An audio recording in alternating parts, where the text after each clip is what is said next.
send me the list, BJ? Of, don't worry about it. We're actually live now. Hello, everybody. How is everyone doing tonight? It is BrawlFan1, DJ as I am. Sorry, Danny, for cutting you off there. I panicked. I panicked because the 5:30 button happened.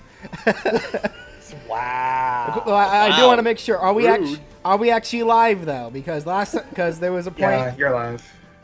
Like, everyone in the chat, can you see me? Am I here? Or am I just talking to nobody again like that other night?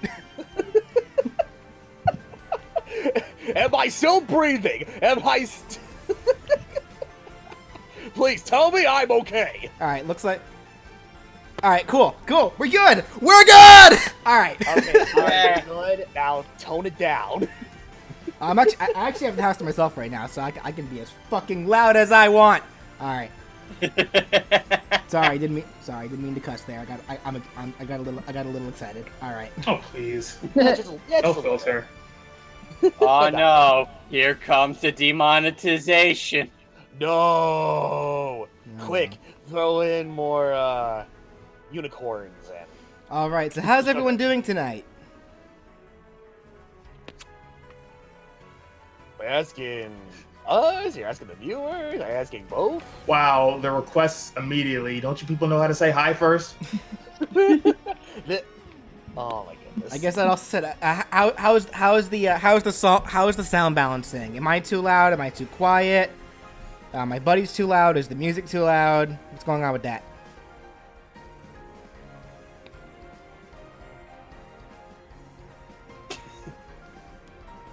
Ursering and Trumpy because of Banjo-Kazooie echo. I think. Somebody asked, do you know when the stream will be archived? Because they're at work right now and they can't really hang around to watch. It will go up as soon as it's finished. Like Which is like gonna be how many hours from now? Good question. Don't know. That said, I don't. The only thing is that YouTube does have this weird glitch where if a live stream lasts for more than 2 hours, like it takes a little bit for it to process the whole thing, and it only shows the ending 2 hours. So. Oh my god. It probably won't be until tomorrow morning when the full stream is up. Who just gave me money? Gaming Ace donated $10. Thank you so much, my buddy. Thank you so much. Hope you can eat. Thank you. I'm noticing a couple of people were saying the music's a little quiet. Music a little quiet? Okay. I'll turn that up just a tad. Okay. Just as long as it's only just the music that's quiet and not, like anything else, really. Alrighty. So as per... actually, even before we start, I'm noticing a couple of people, they're already asking about, the big, tragic event that happened today. Do we want to stay on it and get that out of the way? Yeah, we may as well, regarding, Etika. Yeah, if we weren't going to talk about it, the chat was going to. Like, let's be real. Yeah, you're not wrong. Like, that's, it is really unfortunate. Like, I've been pretty silent about it today, mostly because this is such a sensitive subject. I really never find the right words to say for it. So, but right. it overall, like, I guess the best thing to say for this kind of situation is that, if you know somebody who you are scared, could show these kinds of signs, just, to be there for them, be their friend, like. Also, suicide prevention hotlines, they are there. Yeah, like I've seen a lot of people today on Twitter, posting those prevention hotlines. Definitely, like if you feel like you need to talk to somebody, yeah, definitely look one of those up. And, I've kind of been on a tweeting spree about this whole thing. Like that's since I found out. Yeah, like I tweeted my piece earlier today. That was like, I was one of those people, like, I personally didn't watch him religiously. I did see, clips, go around Twitter whenever he would react to things. So I was like, that was really the most of the exposure with Etika that I had before he had all those public meltdowns that happened. And now this happened. So it's just like, it's really, really tragic. And I really do. And my heart goes out to, his friends, his family, and his fans who were trying their damnedest to try to get him help. And, and despite all of that, it still had a tragic ending. So I really feel bad for them. Absolutely. Yeah, my heart goes out to them. Yeah, it's unfortunate. Yeah, like just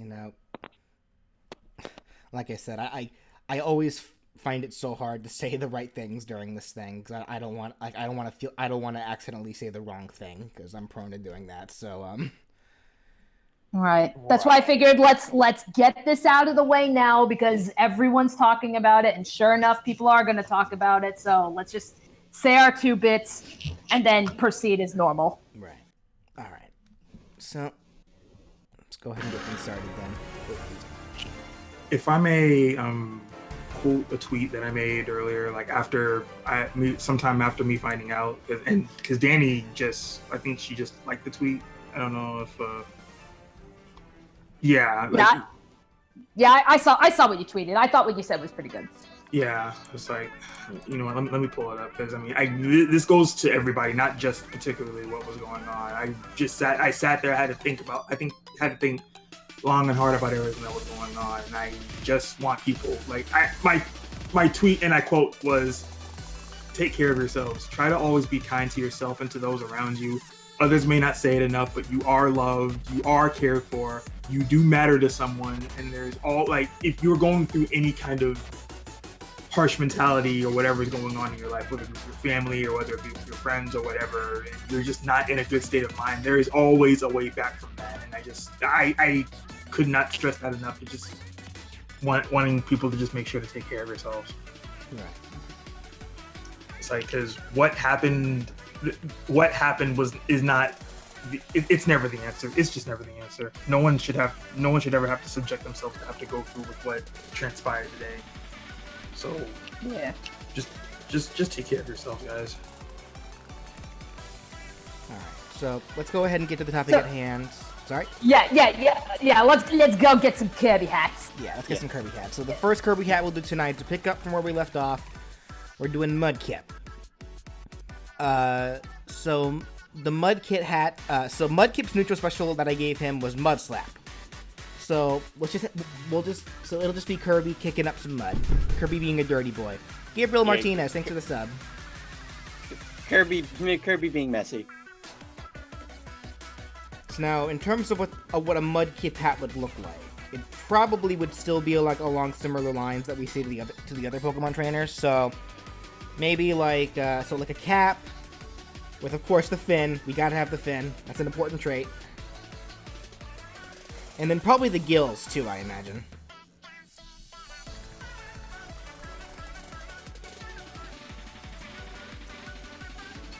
And then Somebody asked, have we played Crash Team Racing yet?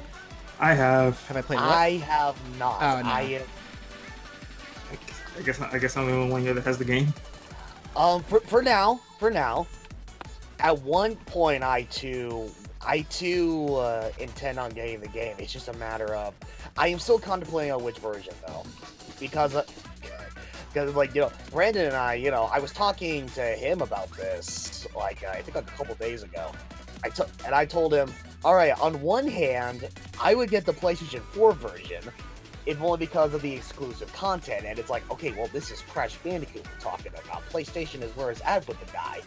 But on the other hand, though, with the Switch, I know for a fact I actually have friends on that platform that I can play with, unlike my PlayStation 4.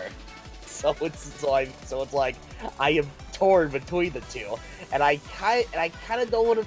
Right now, I don't feel like spending that kind of money, on getting both versions.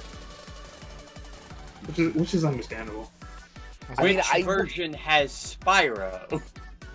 I'm gonna assume both, really. I saw someone in the chat. I caught a glimpse of someone in the chat asking why is slow mode a thing, because there's a lot of you here. Yeah, over 160 of you watching, and we want to make sure we keep up with everyone as best as we can. So. Yeah, like Danny is currently keeping track of the requests as per usual. We need to make sure that the chat's at least going at a pace enough so Danny can get all your names. Mirror Card STS X asks, "Are you gonna get Super Mario Maker 2?" I am. I am. In fact, I'm about to get 2 Nintendo Switch vouchers and pre-purchase that game right now. I am not. I've never cared about that game. So I'm gonna pass it on. I noticed someone's asking, I guess, are we still going to get Pokemon Sword and Shield? Yes. Regardless of everything that's come up lately. We're still getting the game. Listen, I'm just gonna say it like this: even the people complaining, you guys are still gonna be there at the midnight release. Exactly what I said. Like, you can complain as much. You can make as much complaints as you have been about Sword and Shield. You're still gonna buy the game. In fact, you've already pre-purchased the game. You've already paid for it in full. You're gonna play this game. It's just like people who are like, oh no, I don't like Sonic anymore. Buys the new game anyway. Oh my God, Sonic Team and Sega have messed up with Sonic. Paramount Pictures did this, and this. They still go and watch the movie anyhow. I mean, granted, we're already aware that they have listened to the feedback and they're like, okay, we're doing what we can to fix his design and all that good stuff. Like that we know that, but there is still the problem with the overall script. You know what? And how this movie in general is going to play out. So regardless, people are still going to watch the Sonic movie. Hold on. I want to ask chat something and be 100% with me. They decided to change the design or not at the last minute or whatever. Well, I guess not technically the last minute because there was a massive delay in the movie. Regardless of how they're going to handle it.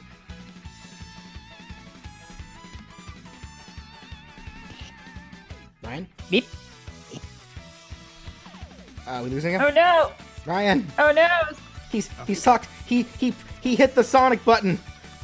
No! Okay. I was wondering why that was happening the way that. Okay. Anyway. Also, God, BJ, just lagging like crazy right now. Also, BJ, just so we can get this out of the way, the chat is saying blushies.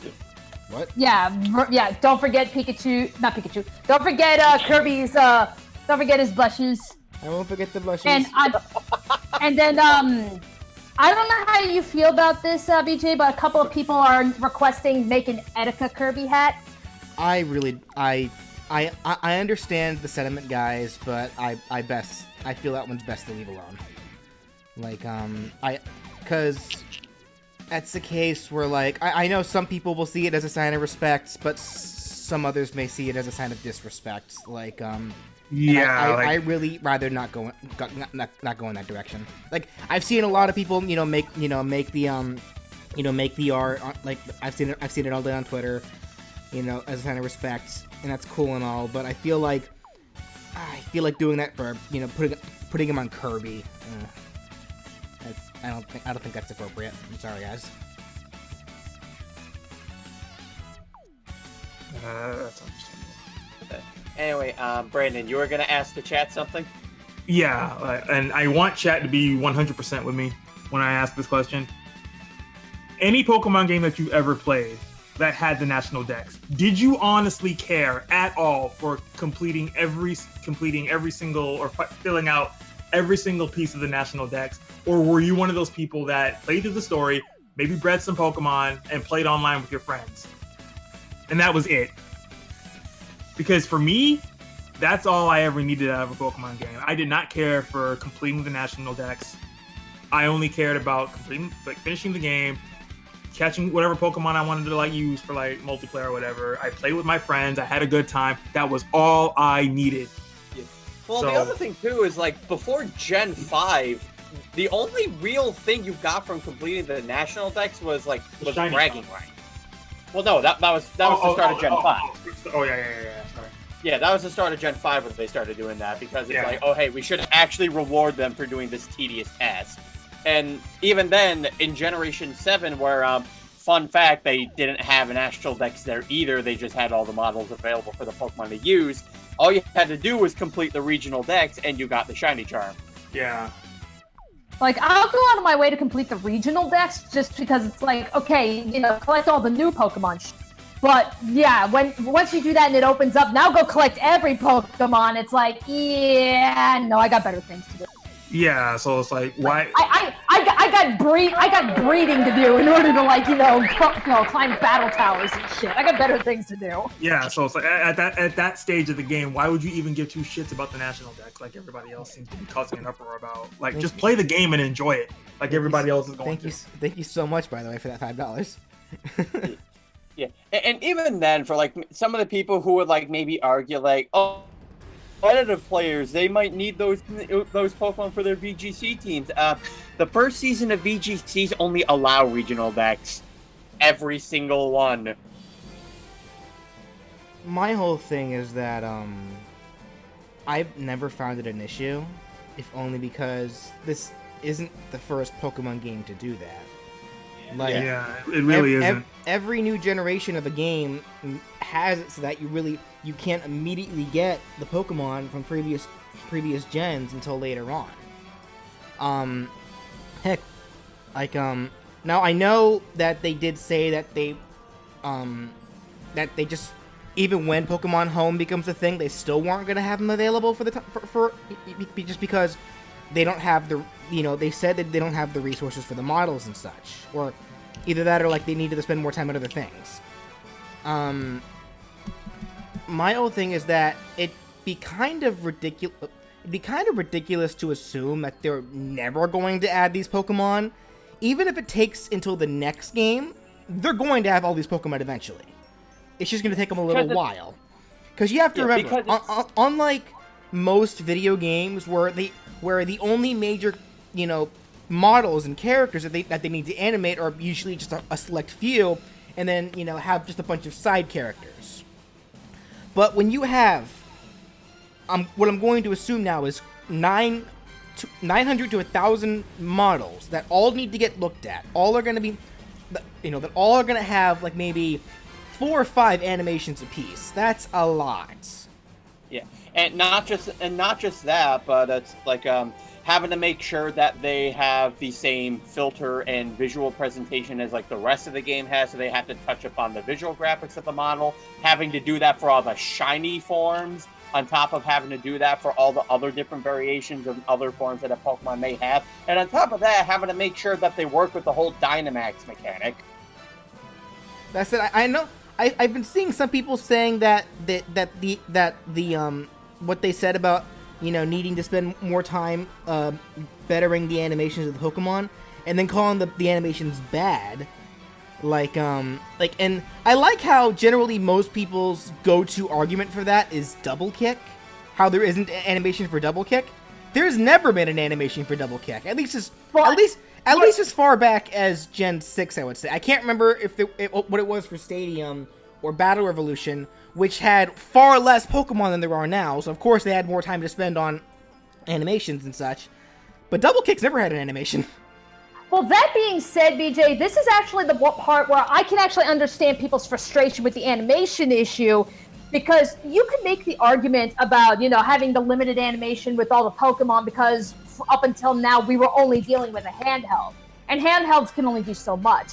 But now that we've moved on into the frickin' console now, I think people expected that, we can start seeing nice fluid animations of all these moves, which is something we've been wanting to see. And you have the power and capability to do it, and you're not taking it. And I think that's really what's frustrating people. It's like, it's more like a missed opportunity. Well, so I could certainly understand where people are coming from with that argument. Well, something else that people also need to understand as well is that generally, like up to this point, Game Freak, for the most part, when it came to Pokemon games anyway, the Pokemon team only made handheld games.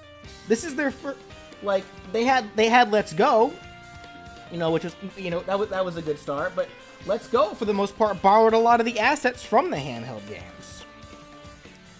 So now, I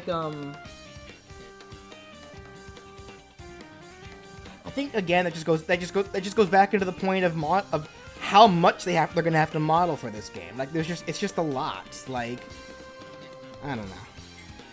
Right. I mean, I certainly understand the frustration behind it. Does this mean like, oh my god, Game Freak's the worst, Pokemon destroyed forever? No, not in the slightest. But, that being said, it's like, I do think some people are, going a little too crazy over it, but, at the same time, it's like, again, I understand the frustration. I just think some people are taking it a little too far. Yeah. Ultimately, for me, this whole conversation's moot because it doesn't matter how many people choose not to get the game. I'm still getting the game. Like, I'm gonna have all the fun. I'm gonna have so much fun while you guys sit there and cry over nothing. Yeah. Gonna get your Dynamax Wailord ready.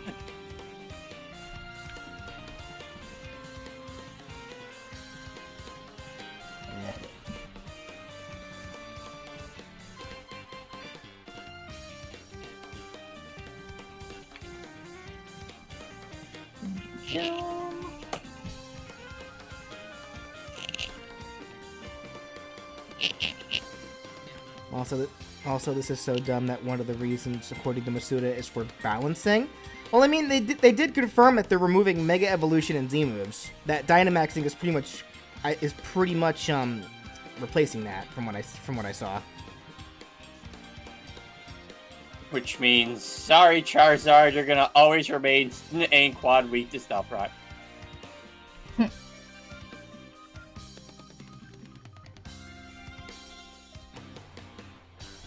Oh well. Ooh. Excuse me. Yeah, I still intend on getting the next Pokemon game. I just have no idea exactly which version to get. Yeah, I think that's how everyone is right now. Like, unless you base it solely on the box art legendaries, yeah, like generally I think most people wait until they see the version exclusives. Or just get both. Yeah, that's really where I'm waiting is exclusives. What do you got going so I can make my decision? Yeah, pretty much. Because I do enjoy the Pokemon games, but I don't like it enough to buy the same game twice. Yeah, my thoughts exactly. Which is why I was kind of surprised. I can't relate to that at all. Yeah, you're the only one out of us that actually does that. Does what now? Buys both versions. Buys every version. Not true. I bought both Let's Go Pikachu and Eevee. That said though, I should also bring up, like, I know that another big reason why a lot of people are upset about about the fact that not every Pokemon's gonna show up and like immediately in this game, or at all. We don't know yet. Is because there's the off chance that they may not that their favorite Pokemon may get excluded. Like they won't be able to use a Pokemon that they really liked using in almost every game. Well, time to change your standards then. Video Maker, thank you. You'll find a new favorite. Okay. Somebody asked, "Are we getting the new Animal Crossing game?" Yeah. Yes. And we're streaming that, right, guys? I thought that was the plan. I mean, if it was a plan, this is the first time I'm hearing about it, but I am not objecting to the idea at all. Yeah, I think totally down with the idea. I figured that's what was going to happen. Was like, we all got Animal Crossing. We start building our towns or islands or whatever it is that we're doing this time around, our campsites or something. And then we go fart around in each other's campsites. And that's the stream. Well, I think,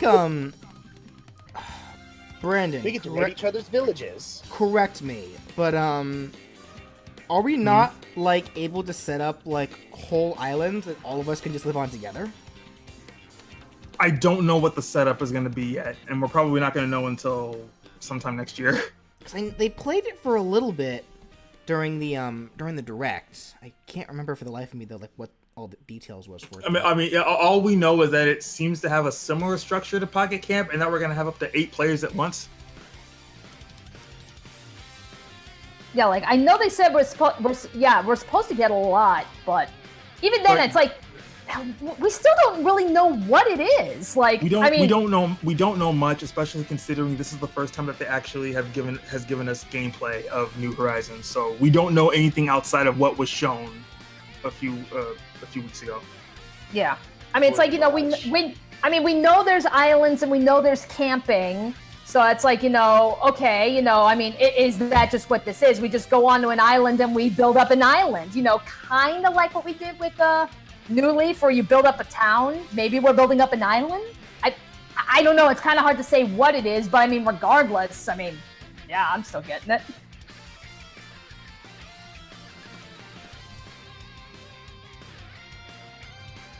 So again, I would pre-purchase Sword and Shield, but that game is not available for pre-purchase. Actually, I gotta look up some information myself actually, because I need to know how big the file for Dragon Quest Builders 2 is going to be.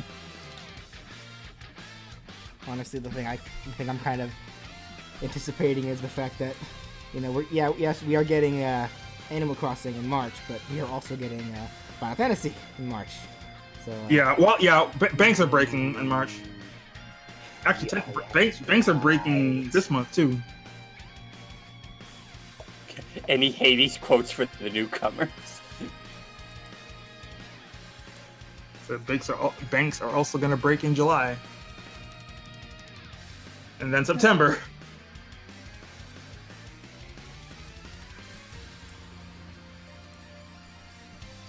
In July, all right, with Fire Emblem, 3 houses. Well, not just that, but also Dragon Quest Builders 2. Hey, also, let us not forget, in July, we have Spider-Man Far From Home. What, the movie? Yeah, it's coming out in July. Also, the PlayStation VR experience. Actually, I want to check the coming soon tab, see what we got coming up. Mario Maker 2, ready for that. But sadly, still no sign of the delicious last course. Dang it. Yeah, really. Attack on Titan 2 comes out in July. It's no delicious last course. I know. I mean, I know. I'm just letting you know. Wait, I'm sorry, Brandon. Hold up. Did I just hear that correctly? They brought up the delicious last course, and Brandon, your mind goes to Attack on Titan? That's messed up, man. Astral Chain in August. How did we not put that together?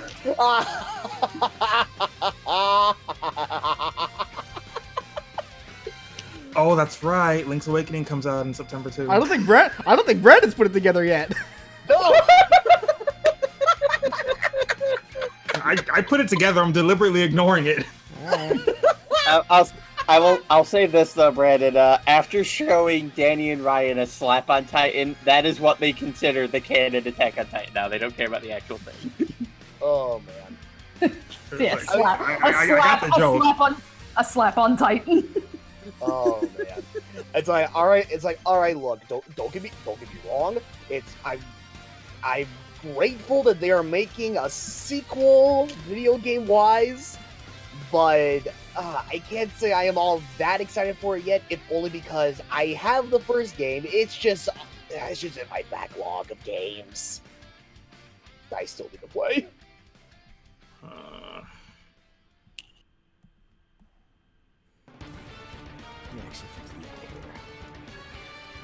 All right, so I guess in the meantime, as per tradition, every half hour I am going to read off the request list. Okay. All right, so far I have recorded Sanji from One Piece, Tetris Block, Freddy Fazbear, Lux Ray, Marks, The Worms from Worms Armageddon, Genji, Thanos, Chrono from Chrono Trigger, let me see, Paper Mario, Brock, King Boo, Vati, Kenshiro, Doom Guy, Bendy, Tracer, Bullet from Enter the Gungeon, Knights, any of the Breath of the Wild champions, Gino, N, Black Mage, Arceus, Ursaring, Trumbeak, Chibi Robo, Maxwell from Scribblenauts, Amaterasu, Sceptile, Dante, Hollow Knight, Antasma, and Sackboy.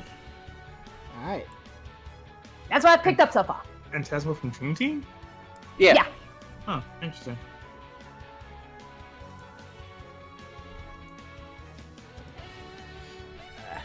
Well, I mean, Brandon, you've been in calls with me whenever I'm going through all the comments, reading off requests. Like, I've got a lot of interesting ones.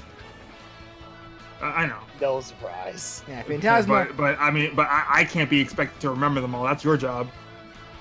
I have short-term memory loss. That's why I write them. That's why I listen. Yeah, down. I was just about to say. That's why I'm doing BJ's job here. I mean, it's supposed to be BJ's job, and he just threw it on you. So Well, because I can't keep up with requests and draw the same. I know. Like the other when I did the Banjo and Hero stream like by myself, that night after YouTube was being a meanie head. I couldn't take any requests at all that night. Like I could not keep up with the requests and try to stay on topic at the same time. Wow, someone in chat really does not know who we are. BJ, would you be so kind as to introduce us to your audience? Sure. We got. Who are you guys again? This is Kirby. He's wearing a Mudkip hat. Nah. So these are all my best friends. We got Ryan. Say hi, Ryan. Hello. We got Brandon. Say hi, Brandon. Hello, everybody. We got Danny. Say hi, Danny. Hello. And we got Brian. Say hi, Brian. Hi, Brian. Hi, I'm Brian. Hi, I'm Brian. I'm not Brian. These are my bestest friends in the whole wide world. Yay. Hey, right back at you, man. Speaking of bestest friends in the whole wide world, how is Kirby looking so far, guys? I mean, he is shaped like a friend. That's straight. You are not my friend. Oh, Kirby! Oh,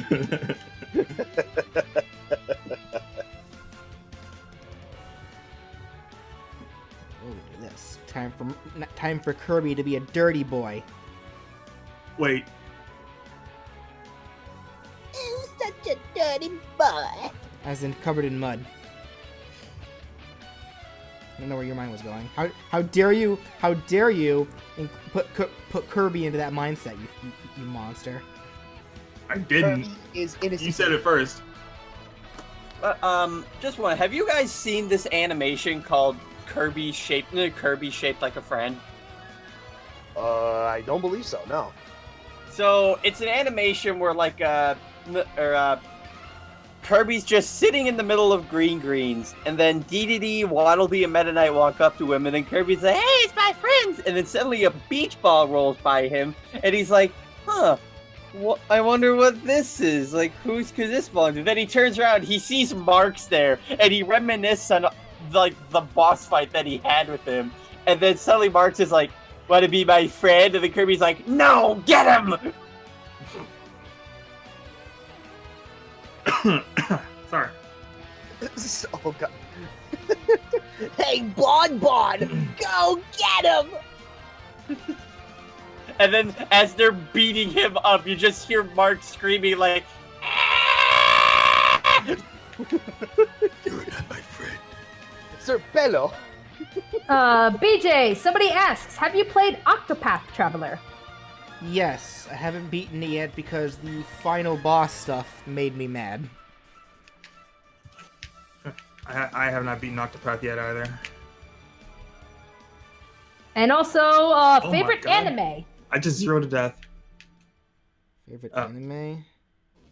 I'm still Yeah, par- what is your favorite anime? What is your favorite anime, BJ? I'm still partial to Digimon Tamers. Yeah. It's been a while since I've seen Digimon Tamers, but no, I agree. That's a good one.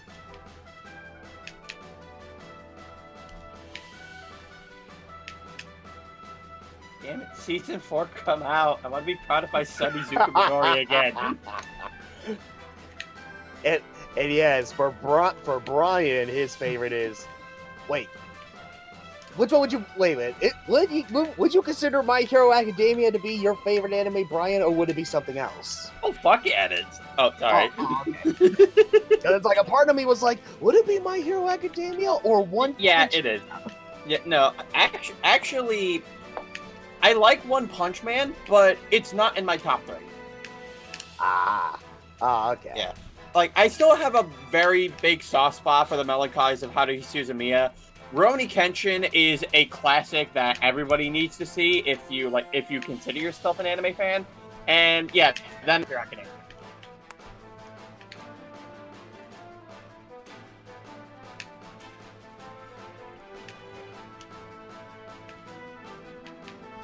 Actually, now that I just something that just came to mind.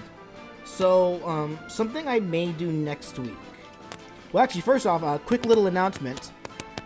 So I have confirmed with my part-time job as a delivery driver. So that way I have more time to work on the What If videos as well as for you guys in the chat. I am now only working 3 days a week, meaning I have more time. I will have more time to stream. I'll have more time to work on the stuff that I actually want to work on. So something that crossed my mind when I made the poll yesterday, or whenever I made that,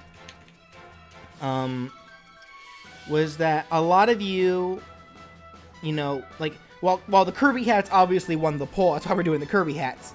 A bunch of you brought up a good point regarding the subscriber smash matches that some of you wanted to do with me, and that's how, because of the Mario Maker 2 bundle coming out this Friday, and how a lot of you are gonna be able to get online now because of that. Some of you were hoping, Gino, thank you for the stuff. Some of you were hoping that if I were to do that, to wait until after that comes out, so that way, more people will be able to do those matches with me. So I think that's what I want to do. So next week, probably next Tuesday, I will, if you guys would like, I would not mind doing a bunch of subscriber matches with you guys on Super Smash Bros. Ultimate. That sound like a plan? That's a lot of subscribers you got, though. The more the merrier. So you might as well just call them viewer matches. Yeah. So I couldn't hear things for a while, so I think I was just like lagging out like crazy. Oh. Okay. Yeah, it's okay though. Right. I thought it was me for a second. That's why I pretty much restarted Discord on my end. Yeah. No. I gotta fix that though. Huh. That's so weird. 'Cause I feel like Discord on my end was acting up. I'm just like, what the one versus fudge one knockers versus is going on here? I like this. 1 versus 20k sounds unfair. I can do it. I'll take on the whole world. No, I think what I'm gonna do is, because I preferably prefer one-on-one matches myself. So I think what I'll do to see how this works is I'll set up an arena where only for only 2 people, myself and then 1 other person. And thank you for the sub. And what I'll do is I'll have it set up for like 5-minute 2-stock matches, and I'll do probably best of 3 sets. So each person, first come first serve. Like I'll have the arena code just open for anybody to just jump in whenever they can. So literally it's like once that code comes out, first person to jump in jumps in. We'll get a best of 2. Saber, thanks for the sub. We'll get a best of 2 out of 3 with me, and then once they get their 2 out of 3, they'll leave the room to let somebody else join. And I will be writing names down too, so that way no one can jump in more than once. Right. Like, does that sound good with everybody? It's a real shame that I'm not entirely knowledgeable on what was that, like certain mechanics or like competitive aspects of Smash Brothers. Otherwise, hopefully I would be knowledgeable enough to to do like color commentary or whatever. I can do Smash commentary. No. Don't force yourself to do something you don't want to do. No, I can totally do Smash. I've watched Smash tournaments. I can totally do commentary. I tried to watch my fair share of Super Smash Bros. 2, and even I'm just like, how are you guys getting all of this? A lot of them just know a lot of the aspects when it comes to the game. They just know how playstyles work. It's just mainly knowing how the game and the mechanics work and how each of the players act. It's like, if it was me, I'd probably be like the most simplest Smash Brothers color commentary ever. It's like, oh, nice dodge, nice forward A, nice up B. It's like, what? It's like, this guy sounds lame. Wow. Meanwhile, it's like I sit over here talking frame data stuff, and Ryan's like, "Yeah, what he said." What do you want? Wait, what was that? What was that wow for, Brandon? I'm playing Smash right now, and someone has. Do I want to say this? So, like, I'm playing someone in Smash and Quick Play, and someone's got the tag Rip Etika. Oh, that's not okay. Yeah, expect a lot of that. I figured as much. It's like, I'm sure. I don't know if this is out of respect or out of, you know what, never mind. Questions for later. Well, I mean, no, that's just it though. It's really hard to tell because it's like, I'll give people the benefit of the doubt, and they're doing that out of like to be sentiment and trying to show the respects. But at the same time, though, it's like, yeah, a lot of people could take that the wrong way. It's again, questions for later. Well, see, I don't even know about that. Because, I mean, logic would dictate, anyway, that when someone says, rest in peace, so-and-so, they are doing it out of remembrance and stuff. I don't have a problem with that. So it's like, there's a big difference between somebody, like, putting that as their Smash tag, and then having somebody say, F Etika. That's a difference. That's a different story. Yeah. That's flat out disrespect. Rip Etika, not so much. At least that's the way I see it. You're probably right. Nothing would stop someone from going. I guess nothing would stop anyone from going that far if they really wanted to do it. So. That's a fair point. I can see that. I mean, especially considering people have gone off the handle already, but we don't talk about that. Yeah, really. I'm seeing a couple people that they're asking, I guess, maybe for either like a hint for who's the next character for Smash, as well as, I guess these are people who are new to your channel. When is the next moveset coming out? It's every Friday, so long as there's no complications. But the next one is definitely next Friday. Next Friday or this coming Friday? Well, this coming Friday. Sorry, so this Friday. Yeah, every Friday at noon is when I post them. Though, well, yeah, it has to be noon because I work Fridays. So, but it's like, as for a hint, I don't know. Well, didn't you technically already give one? Not for this upcoming one. Not for this one. Okay, I'll say. How many people are currently in the chat? How many people are currently here right now?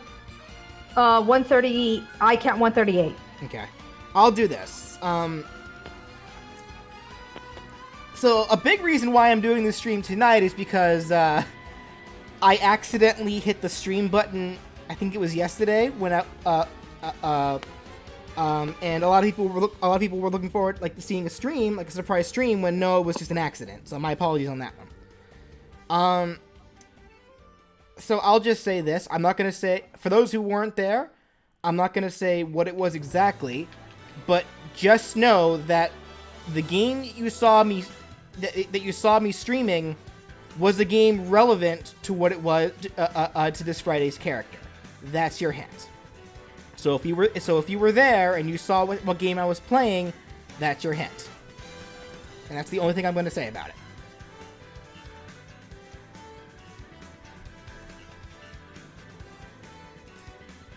Alrighty. Someone asked, have you ever tried 3D sculpting? Sorry? I think someone's asking about, like, maybe trying, like, 3D models instead of the 2D animation. I wanted to. I don't have the program for. I did have Maya for a while. Like, it was a student version of it. that I got from being in the art program of college. Unfortunately, it expired, so I no longer have it. And 3D programs are expensive. So I mean, in that case, I'm curious. It's like, have you at least heard of this one 3D program called Blender? Don't think I have. Cause if memory serves, that's a very popular 3D program, and it's free to use. Okay. And for what I've gathered, and for what I've seen, actually, it's pretty much up to par with Maya. Well, the big thing is that I would need to have good access to existing models, because with the amount of time that I have to usually make these videos, I would not have enough time to make custom models. I would need to borrow existing models, usually ones ripped from games. Right. And that would make things definitely a lot easier. But if I can get access to existing rigs that are already ready to go, ready to be used, then that'd be cool. Otherwise, it probably shouldn't happen, because that'd be way too much work. Yeah, it'll probably at this rate, it'll pretty much really all depend if websites like the Models Resource had the appropriate 3D models of characters from the respective games. Right. Yeah. Somebody asked, BJ, have you played the Phoenix Wright trilogy? If so, what do you think of it, and who's your favorite character? I've actually played all 6 of the Phoenix Wright main series games. Favorite character? It's a toughie, because I like a lot of those characters.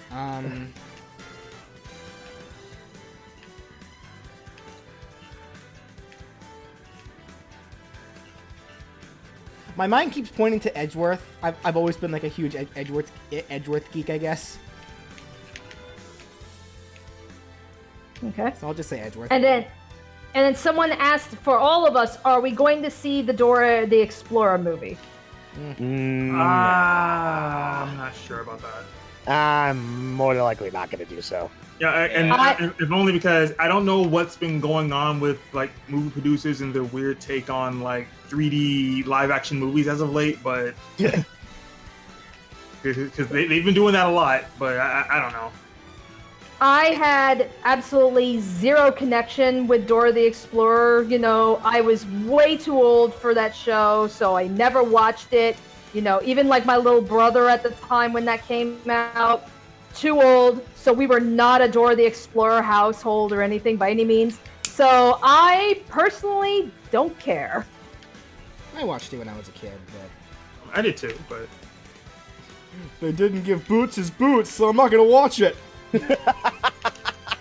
Well, that's the weird thing about it. I mean, it's last time I heard anything about the Dora the Explorer movie, it's we first see Boots in action, and it turns out Boots is just an actual monkey, nothing too unique about the Boots character. But then they showed off a glimpse of Swiper, and yet they try to keep Swiper's character intact. Yeah, Swiper looks like an anthropomorphic. I was actually gonna bring that up. Yeah, that is that. I made a comment about that on Twitter. That's the weirdest. It's the weirdest thing.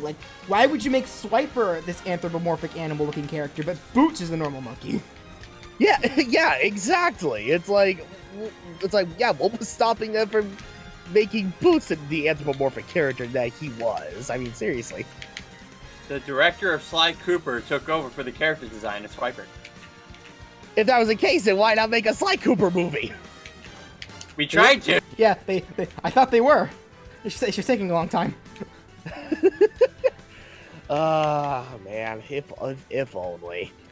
But no, sadly, I did get this point. I think it was established that they canceled the movie, and now they're slowly but surely trying to make a TV series based off of Sly Cooper. And even then, that's taken a long time to do. I mean, animation takes a while. Yeah, I suppose, but No, it does. I don't know. I'm talking to the animator here.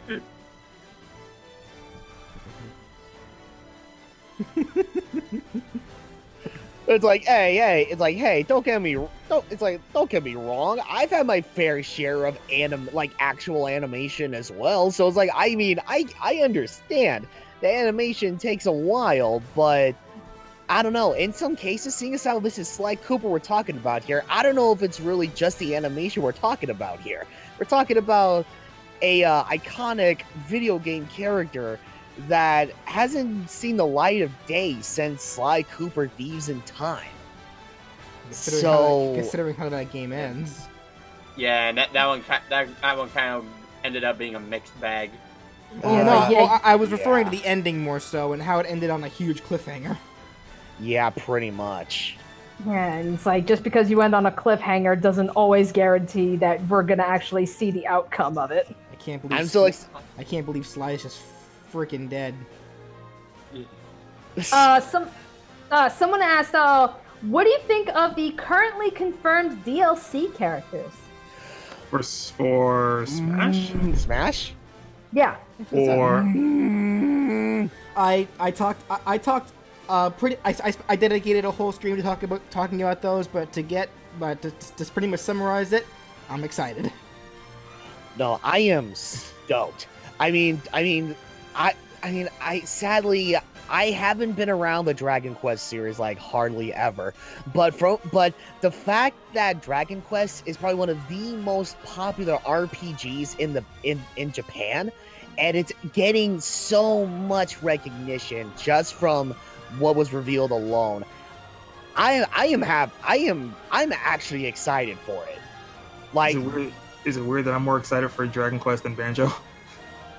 No, that's fine. I mean, it's like again, seeing as how this is like one of the most recognizable RPGs of all time, alongside Final Fantasy, and and again, one of the most popular RPGs in Japan. I'm fairly certain there are people who are more excited for all these Dragon Quest protagonists compared to Banjo and Kazooie.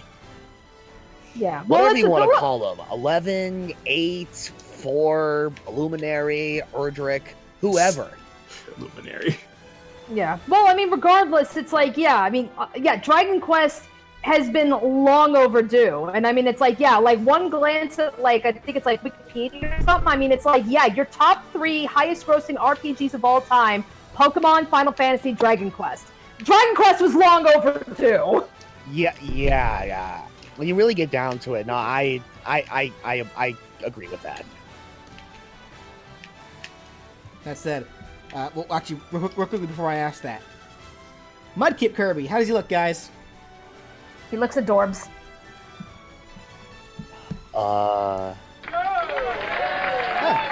Gaming Ace, thank you again. Oh, very nice.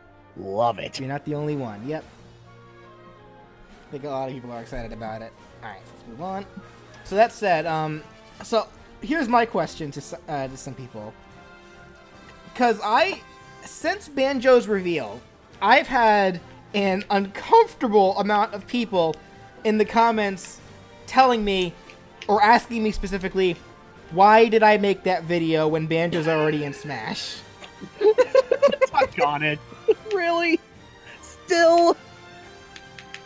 Like, to this day, I'm still getting those comments, folks. Like, it's like, you do realize that every video lists the date it was uploaded, right? Yeah, but people never read. People never read on the YouTube videos anymore for whatever reason. Silly daddy, assuming people will actually take the time to read. Assuming people read the description nowadays. Which sadly, most people, I don't think they do. They really don't. Reading takes too much time, and it's for peasants. So like, I would read the text, but just reading one word, my eyes just hurt. So I can't. So I remember BJ telling me this, was it earlier this week? Or no, earlier last week. It's already the new week. But yeah, I was just kind of like, are you guys serious right now? The information is right there. I'd read the description, but I have a pizza in the oven. I was about to swear. Good save. Like, no. Like, do. We're not doing this. Oh man. But man, it's like, no, even so, it's like, I still will never get over the fact that, like, just from the reveal alone, it's like, oh man, it's like, BJ, you were pretty much spot on with what was shown. No. Okay, I said this during that live stream, but I do just want to point something out. I'm no prophet. In fact, the very existence of the Banjo video says that I was wrong. Because the point of the what if they were in Smash videos is to do characters that I don't think will get into Smash. Well, That's yeah, the in point. general, you were wrong about that. I'm not denying that as well. But regardless, if you were right or wrong of Banjo getting in Smash, the fact that you called a lot of those moves baffles me in a fantastic way, and I love it. The moveset isn't identical, obviously. Like, well, yes, the specials that I listed are all there, but they're all in different spots. Like, and then you know, like between the flip flap jump isn't there. The idea of switching ammunition for the eggs isn't there. That's different. Like, I got the back air wrong. I got the forward tilt wrong. Just because I got some things right, don't make me no damn prophet. That's not what I was implying at all. That sounds like something a prophet would say. Of course. That sounds like a prophet would say. It's like, I don't know if I can believe you on that one. It's like, I am not a god, I am merely the mouthpiece of God. Now give me your money and you're winning. Oh. Oh my god. Okay. That's usually how these things go with these cults. That's usually how it goes. But no, seriously, it's like, of course it has its similarities and differences. No, that's a given. But it's like, all right, I will say this. There is no denying that, regardless of the differences and similarities, there was just one thing that was pretty much spot on, and that was the final smash. The final smash, the forward smash. Yeah, the BJ, forward smash as well. From one psychic to another, how does it feel? I don't like it. There was something else too, I forget though. Oh, the down tilt. The beak barge, that's the same. The jab technically, because it's a claw swipe, but they added an uppercut to it. Yeah. There's something else. Now predict the next two DLC characters. Someone earlier was asking, have you played, like, what is it? I think it's like a Brawlhalla. I have not. I have. Yeah, I've seen Brawlhalla in action. I just haven't had the interest in actually trying it out. How is that game, Brandon? It's your typical Smash clone. Nothing too special. Ah. But They've got. But with Rayman and Shovel Knight and now Finn from Adventure Time, apparently. I was just about to say that. Yeah, it's like, if you're wanting Shovel Knight and Rayman and Smash Brothers, look no further. You have Brawlhalla. I was just about to say that, actually. Oh, I'm sorry. It's okay, I'm used to it. Like, no. That doesn't make it okay. Stop saying it like if it's a no-gate thing. You make me feel guilty. Alright, so Grovile Kirby.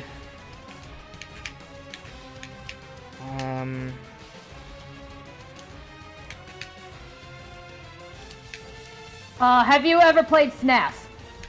FNAF. Never. I personally haven't. And we were in the same room as Danny when she played it for us at MomoCon. Yeah. I know for a while I was a really big FNAF head. You know, I liked the games. Granted, nowadays it's just like, okay, I've kind of had my fill, but it's like, I don't know, I also just think like, it's like, remember when this game just used to be about like, a bunch of kids haunting animatronics before we got into this whole, quest for immortality bullshit in the games? Like, remember, things used to be so simple. The lores used to be simple, but then more games came about, and then the book series. Yeah, no, it's like and then now game theory came around, and then Scott Cawthon said, "Hey, I'll make this guy a career." Yeah, and that's where it's like, now it's like, okay, part of the fun of FNAF was the mystery behind it, but now you've explained the mystery, and personally, the direction that they took with explaining the mystery, it's not nearly as interesting. But it's like They're still fun games, though. I mean, I'll give it that, but the biggest reason why it became as big as it did, but yeah, it's like in regards to actually playing FNAF,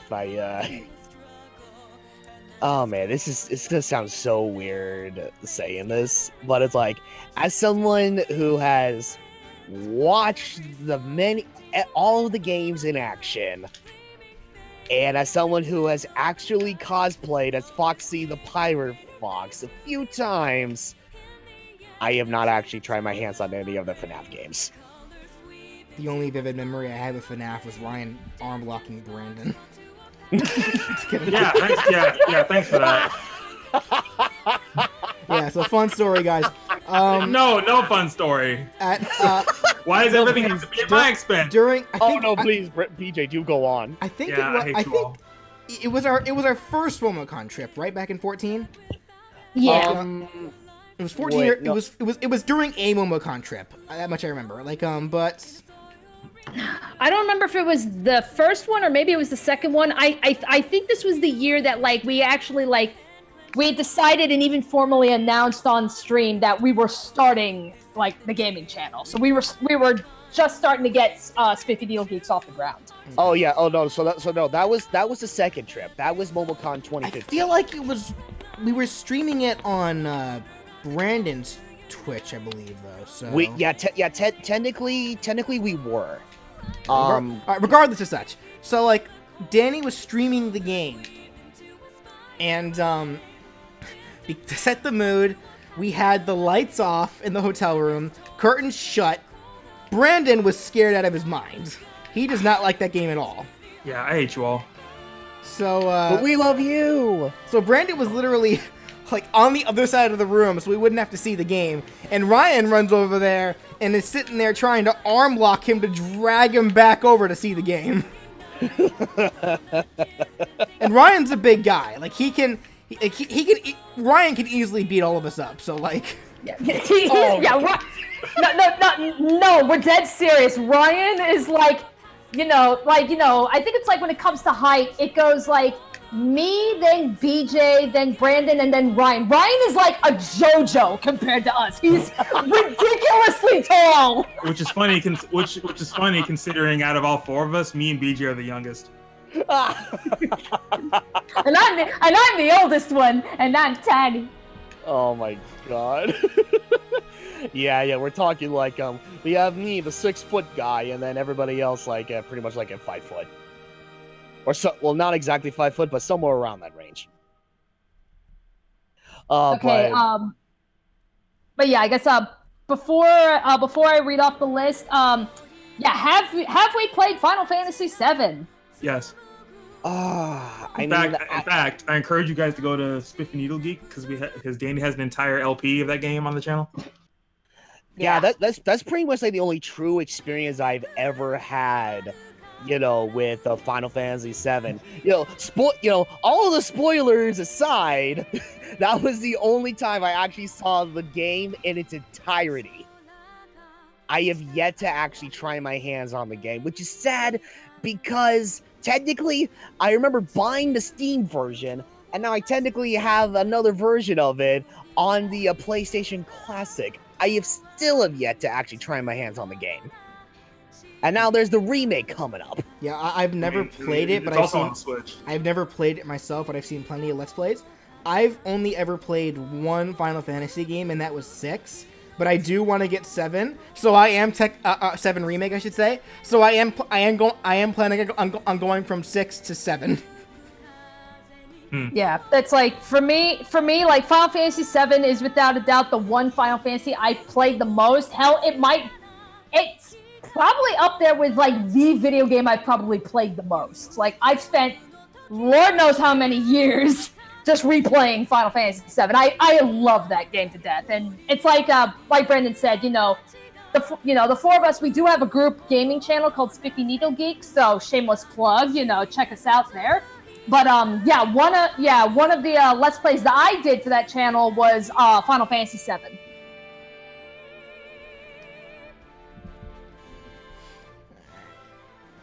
Okay, so now with that said, now I am going to read off the list again.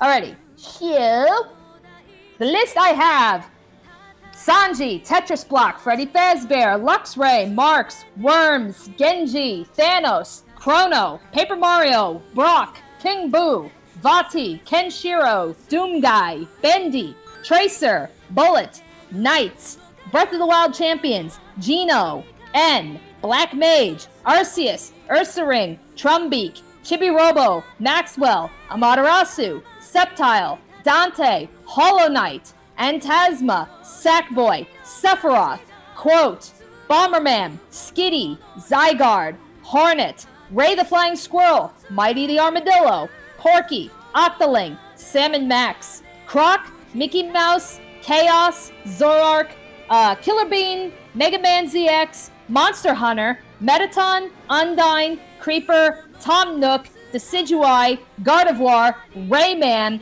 Peacock, Captain Toad, Scrooge McDuck, Sly Cooper, Orcane, Eye, Tingle, Rasputin, Funky Kong, Gloveball, Daroche, Jinx, Mr. Mime, Mumbo Jumbo, Minato Arisato, Yu Norikami, and Silver the Wait, back Hedgehog. that one up. What did you just say before that one?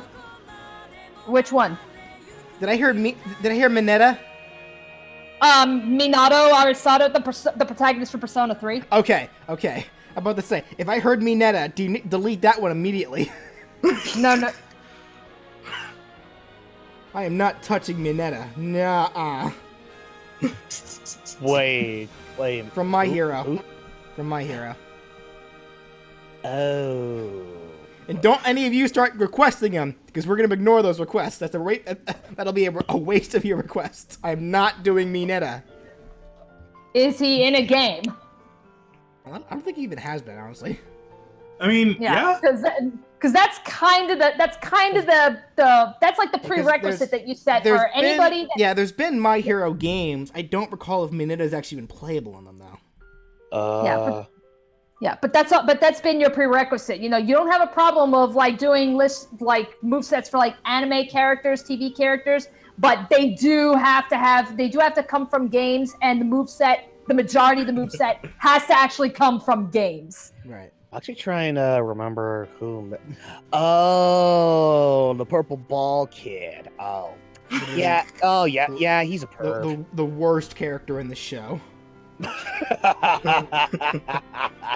In more ways than one. Like, guys, all of you making requests right now at this very moment, I promise you, if you're making requests right now, it's already been said, like just a few seconds ago. Yeah. You may say, oh, we're giving BJ ideas, but that idea falls flat on his face, and for good reason.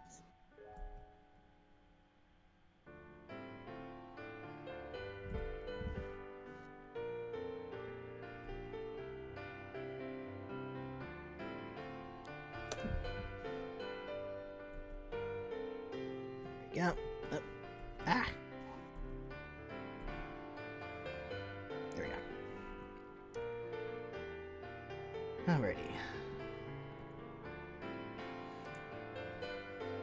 Girl Violet Kirby was actually a pretty easy one, because I have Girl Violet due to Detect for his neutral special, so that's a simple action. Thank you, Wyatt Welling. Jeez, that tweet I made earlier is getting a lot of attention. Oh, yeah, Danny, what was the rest of the list? No, that was the list. Oh, that was the list? Okay. Yeah, that was like, yeah, I ended it off with like the protagonist from Personas 3 and 4, and then Silver the Hedgehog, and it was like that was when you interrupted. So I mean, that was the end of the list. Okay. I mean, there's more on it now, but at the time.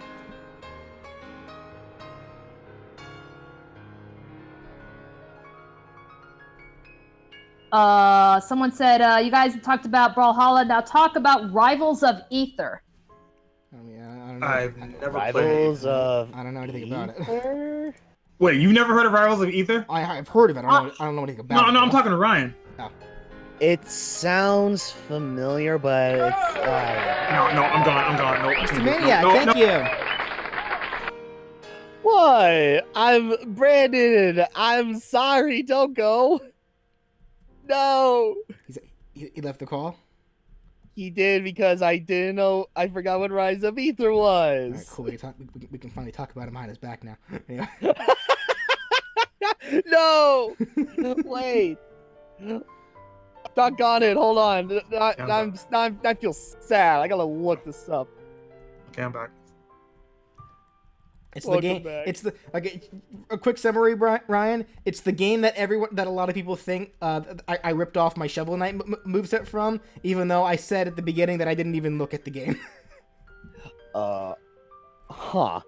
Okay. If So it's Rivals of Ether is anything remotely like Smash, and if we're borrowing from the same references, there's bound to be some similarities, guys.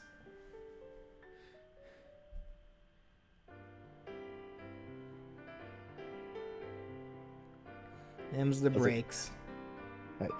Oh.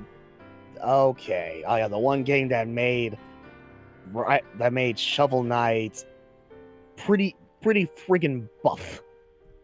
Well, at least I think so. Oh In a wait, good way. I forgot. They're putting Shovel Knight in Bloodstained. Yeah, they did. Are they really? Oh yeah. Oh, surprise! Shovel Knight's in everything. Shovel Knight. Actually, hearing him say that just reminded me that Shovel Knight is in Smash. He's in Smash. He's in Bloodstained. He's technically in Smash, yeah. Yeah. Oh man.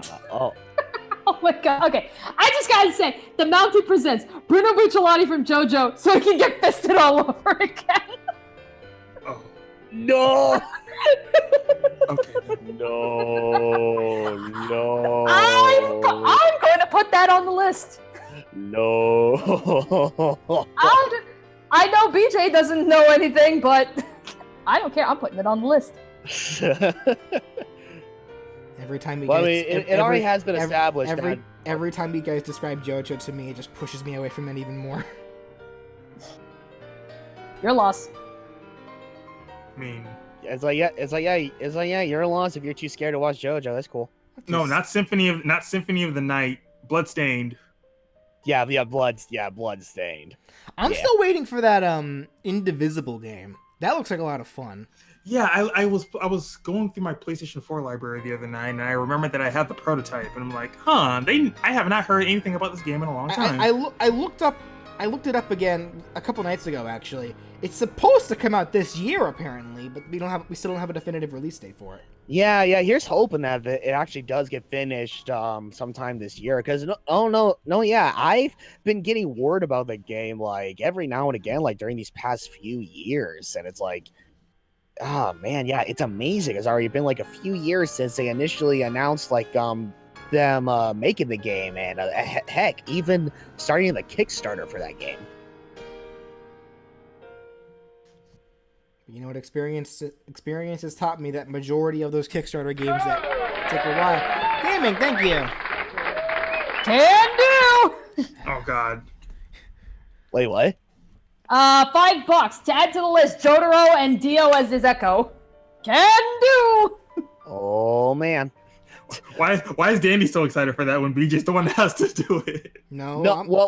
not touching No. Hold on a second. That correlates to something I was going to bring up, which actually was already established at a much earlier point, if not on a previous live stream. If for whatever reason, a JoJo character does get confirmed for one of these videos, BJ is not going to be handling them. It's going to be Danny and myself who are going to handle those. Oh, that's right. I do remember hearing about that. Yeah. That's the one thing BJ said. Is like he doesn't mind if he makes a JoJo moveset, but that's gonna be me and Ryan and probably Brian too. Like the three of us. The three of us will probably like come together to come up with movesets for JoJo characters. Yes. Mountie, Bloodstained does look a lot of fun, and I was super excited to buy the game on my Switch today, but then I saw a comparison video to find out that Bloodstained on the Switch looks like how it did in Alpha before Iga made that video saying, okay, we're going to rework the lighting and graphics like they did for the PlayStation 4 version. And that looks good, but the Switch version looks like how it was starting off and not before pre-patch. And it's like, and I'm just like, Not to mention the Switch version seems to only run at 30 frames. And I'm like, no, there's no way unless there's an upcoming patch for the Switch version that I'm just not aware of. Because why would you patch the Switch? Or why would you patch the PS4 version the way that you did and make a video making a big deal about that, and not the Switch version?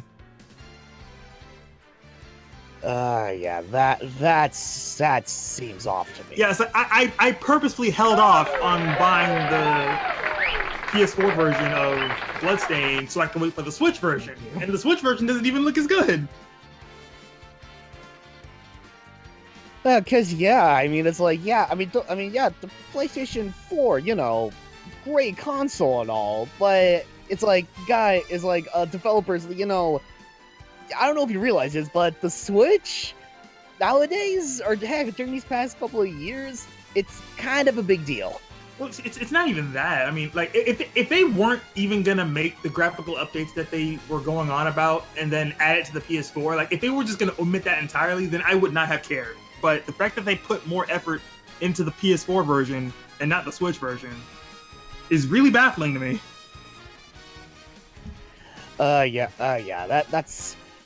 That's the one thing that always concerns me when it comes to games getting on like a multi-platform and such. Because it's like, on one hand, it's like, oh, I would definitely love to get this game on this console, but then on the other hand, it's like, oh, but you got to worry about like the technical side of it, like how they're gonna handle certain versions, which version would be the best one, Right, that's something. Real quickly, I'm gonna need the chat's opinion here for something. So, the neutral special that I gave to Grovyle was the move Detect. Detect in Pokemon is effectively like protect. It's like protect, except the idea of it is that you're dodging all incoming attacks for that turn. The animation for that move has the Pokemon like a little twinkle appears like by their face to signify that they're ready to go. So now my question for this is, how should I do this? Because I feel like that should be like a twinkle in their eye, shouldn't it? Isn't that the implication there? So should I put this twinkle? Should I put the twinkle like up here somewhere, or should I have it covering one of Kirby's eyes? That's a good question. In his eye. Spark in the eye. Everyone's saying eyes. Okay, eyes it is.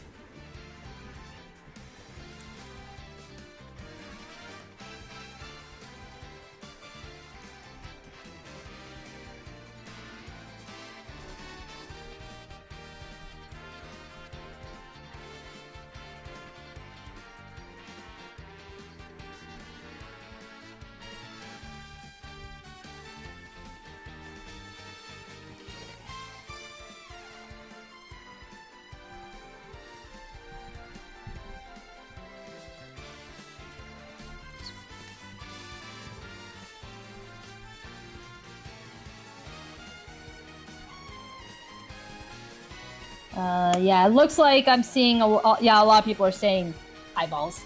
Yep. Alrighty. Yeah, twinkle over the eye.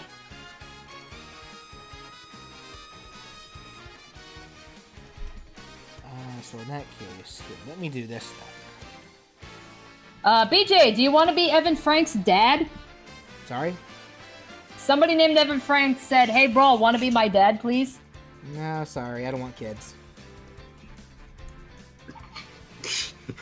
Why was that funny? I don't know why that was funny to me. Anyway, because of how he said it so casually. He's like, "No, I'm good. I don't want to have kids." Anyway, so someone asked, will you do a stream talking about spirits for characters you've made ever since DLC characters have their own set of spirits? I feel like if I did that, people would get mad because now they're sitting, because then they'd be sitting here like, well, why didn't you make that character, give that character a moveset? You just deconfirmed that character for getting a moveset. Make the sparkle blue. What is the detect sparkle actually? Hold on, let me see. I swear on everything. If you know what, never mind. I'll wait for when it actually happens. Now, Waffle Foo wants to know, do you want to be their mom? I don't want kids. That's your response. Yeah. Okay. So Evan Franks. So now Evan Franks wants to compromise. How about Evan be your dad? Oh my god. Is that all right? My god. It actually reminds me of like what was that? I think it was like the very first part of the Yokai Watch 2 playthrough, and it's like, oh man, we're deciding roles for like for each of us to speak for whoever, and then it's like we finally get to Spiffy's parents, the main character's parents or whatever, and then BJ just so happily is like, all right guys, who wants to be my mom? Oh man. For me, that just sounded so funny to me. I was just reminded of that. It was great. No, everyone's saying, yeah, you want to be my brother, you want to be my cousin. Somebody says, want to be my neighbor, you get free brownies. Yeah, chat room needs to chill. This instant. The sequel to my next door neighbor. Or whatever that game was called, I don't know. Oh, what was it? Hello Neighbor? Hello Neighbor, yes. Yes, that was it. that was a thing. Oh man. Can I be your pet goldfish? All right. I love you guys. I'm concerned for you guys. Why? None of these things are ever gonna happen. I know. Just go with the flow and have fun. I'm rolling with it. All right. How's this look, guys? Grovile Kirby.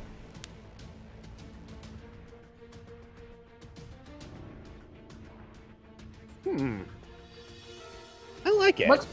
Looks pretty. Yep. Looks standard to me. Can I be your left leg? Sorry? What? Someone wants to be your left leg, someone wants to be your shirt, someone wants to be your sponge. I'm very concerned about the chat room. Somebody wants to be your sugar daddy. Okay, well, I already got a leg. Oh, sure, actually, yeah. Sure, we can do that. Hold on. Wait. No, please! Someone turned me into a shirt. Wait, what was being asked? Someone asked if they can hear the Undertale theme that you composed, Brandon. Oh crap! The Undertale victory theme. Yeah, because the stream that you initially shared that to everybody, it ended up getting deleted. Well, I did also show it. I did premiere it again during the last stream when I talked about Banjo and the Hero towards the end of the stream. But I'm sure not everyone was here for that, so I will gladly show it again because it is it's horrible. It is an awesome victory cover, and Brandon did an excellent job on it. No, don't. It's horrible. Don't show it to him. Stop being insecure. Okay, about fine. your All right, fine. I won't show it to them. I'll let them listen to it though. I can't show them sound, Brandon. Yes, you can. Sound waves are a thing. You can't see sound waves. Yes, you can. Well, okay, on a computer, whatever. Here we go. You sound wrong. Oh wait, hold on. All right, silence, please. Can I just scream, please? Silence! Damn it. Here we go.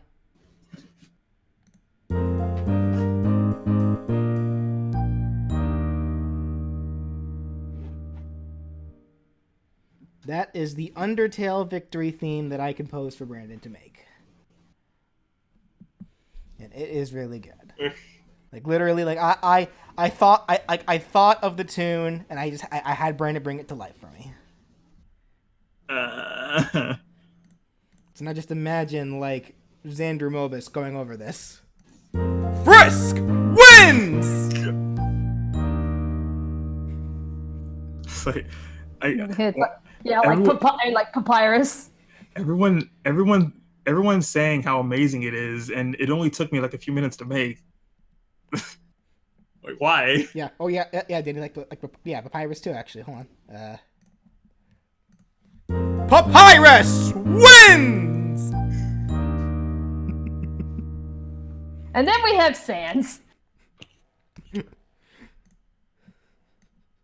So, yeah, guys, if there's ever a point in the future where, I decide to, dedicate a... Thank you for the sub. Where I decide to dedicate a stream just straight up to making victory themes, I'm gonna have Brandon with me on that one, and he's gonna be making a lot of money that night. Wait. I'm not gonna have you not make victory themes for free, buddy. I'm paying you for all of those. Anyway, someone asked, perhaps you can make stage quotes like Palutena's guidance, boxing ring titles, etc. That's all stuff that's been brought up too. Like those will all be stuff that'll be its own streams too. Like I want to keep those separate from the video, like from the actual moveset videos, only because they're not actually important to the movesets themselves. No, Okay, you can't argue that victory themes are kinda, but like again, I don't have the personal manpower to make those on my own. So honestly, I kind of feel like Genocide Frisk deserves its own theme, just because. Yeah. Like we talked about that. Like the Frisk that I had you made, like that Undertale theme, that would be for Pacifist Frisk, Neutral Frisk, or even Papyrus. But you know what? Yeah, Genocide Frisk and even Sans, they'd get their own. Yeah, you know what? I kind of have an idea of what I just thought of this too. Like I kind of have an idea of what I could make for that if. Yeah. Yeah, actually. All right. Well, we can talk about that later. Let's stick on to the Kirby for now. Right. So that's Grovyle Kirby. So next up, Blaziken Kirby. And if I recall correctly, I made Blaziken's neutral special Blaze Kick. So it's just going to be Kirby doing a cool looking kick on fire. So similar to the Mii Fighters standard B. Kinda. I think I had it set up as like a roundhouse kick kind of deal. That works too. BJ, can you quickly explain what it means when you heart comments? When I heart that shows that I've seen them. Like I want to let everyone know that their request has been seen by me, and that I've written your name down, or if the character you've requested has more than 20, that I've at least acknowledged that I've seen it. That just shows that if you got if your request got a heart comment from me, that means I've acknowledged it. So that it's there, and that your name's been written down. So that way, like, whenever I do your character, if you were one of the first 20 people to have requested that character, your name will be featured in the video. Though, actually, something I am setting up pretty soon, like, something I do kind of want to start doing. I've gotten my Patreon a little bit more set up. Something I think I'm going to do is that, like, for certain tiers, I can have it where you guys... where, like, if you're willing to donate monthly certain tiers for Patreon, I can make it so that your name could appear, your name could appear for a character even if they already had 20, or your name could appear even if you didn't request the character. Like, your name will always appear at the end of the videos, stuff like that. That's something that I've been kind of setting up.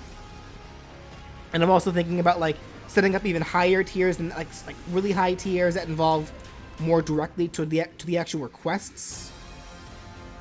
And something else I'm also getting ready to set up too, because I actually currently qualify just to start channel memberships with YouTube. So just like with Twitch, you guys could join when I get it set up. You guys can join. Like I think it's like for $5 a month. and like you get perks with the channel. Like you'll get emojis that or emotes, like chat emotes that I'm actually going to be making. I forget what else you get. I think you get like badges that show like how often you've been like how many months in a row you've been like a member, something like that. So Cody, thank you. Okay, I'm back. Welcome back. Welcome back. So I saw somebody earlier asked when it came to bringing in characters from other fighting games, like, would you do like, light and heavy attacks or default attacks? Like, I don't quite know what the question was saying or something, but it's way up in the chat now. It really just depends. Thank you for this up. It really just depends on how well the certain attacks translate, and it depends on the fighting game. Like, I think if I'm going to do more Street Fighter characters, I'm probably going to treat them in the same way that Ryu and Ken are treated. Depending on what attacks they have and what inputs their moves are translated from Street Fighter, other Street Fighter characters would probably be given the same the same kind of treatment. Whereas other fighting game characters, like series that I've yet to dabble on yet, like Mortal Kombat, King of Fighters, Skullgirls, like a lot of those, I'm just gonna have to play the game, see what the fighting game gimmick of that game is, and see how to translate that to Smash.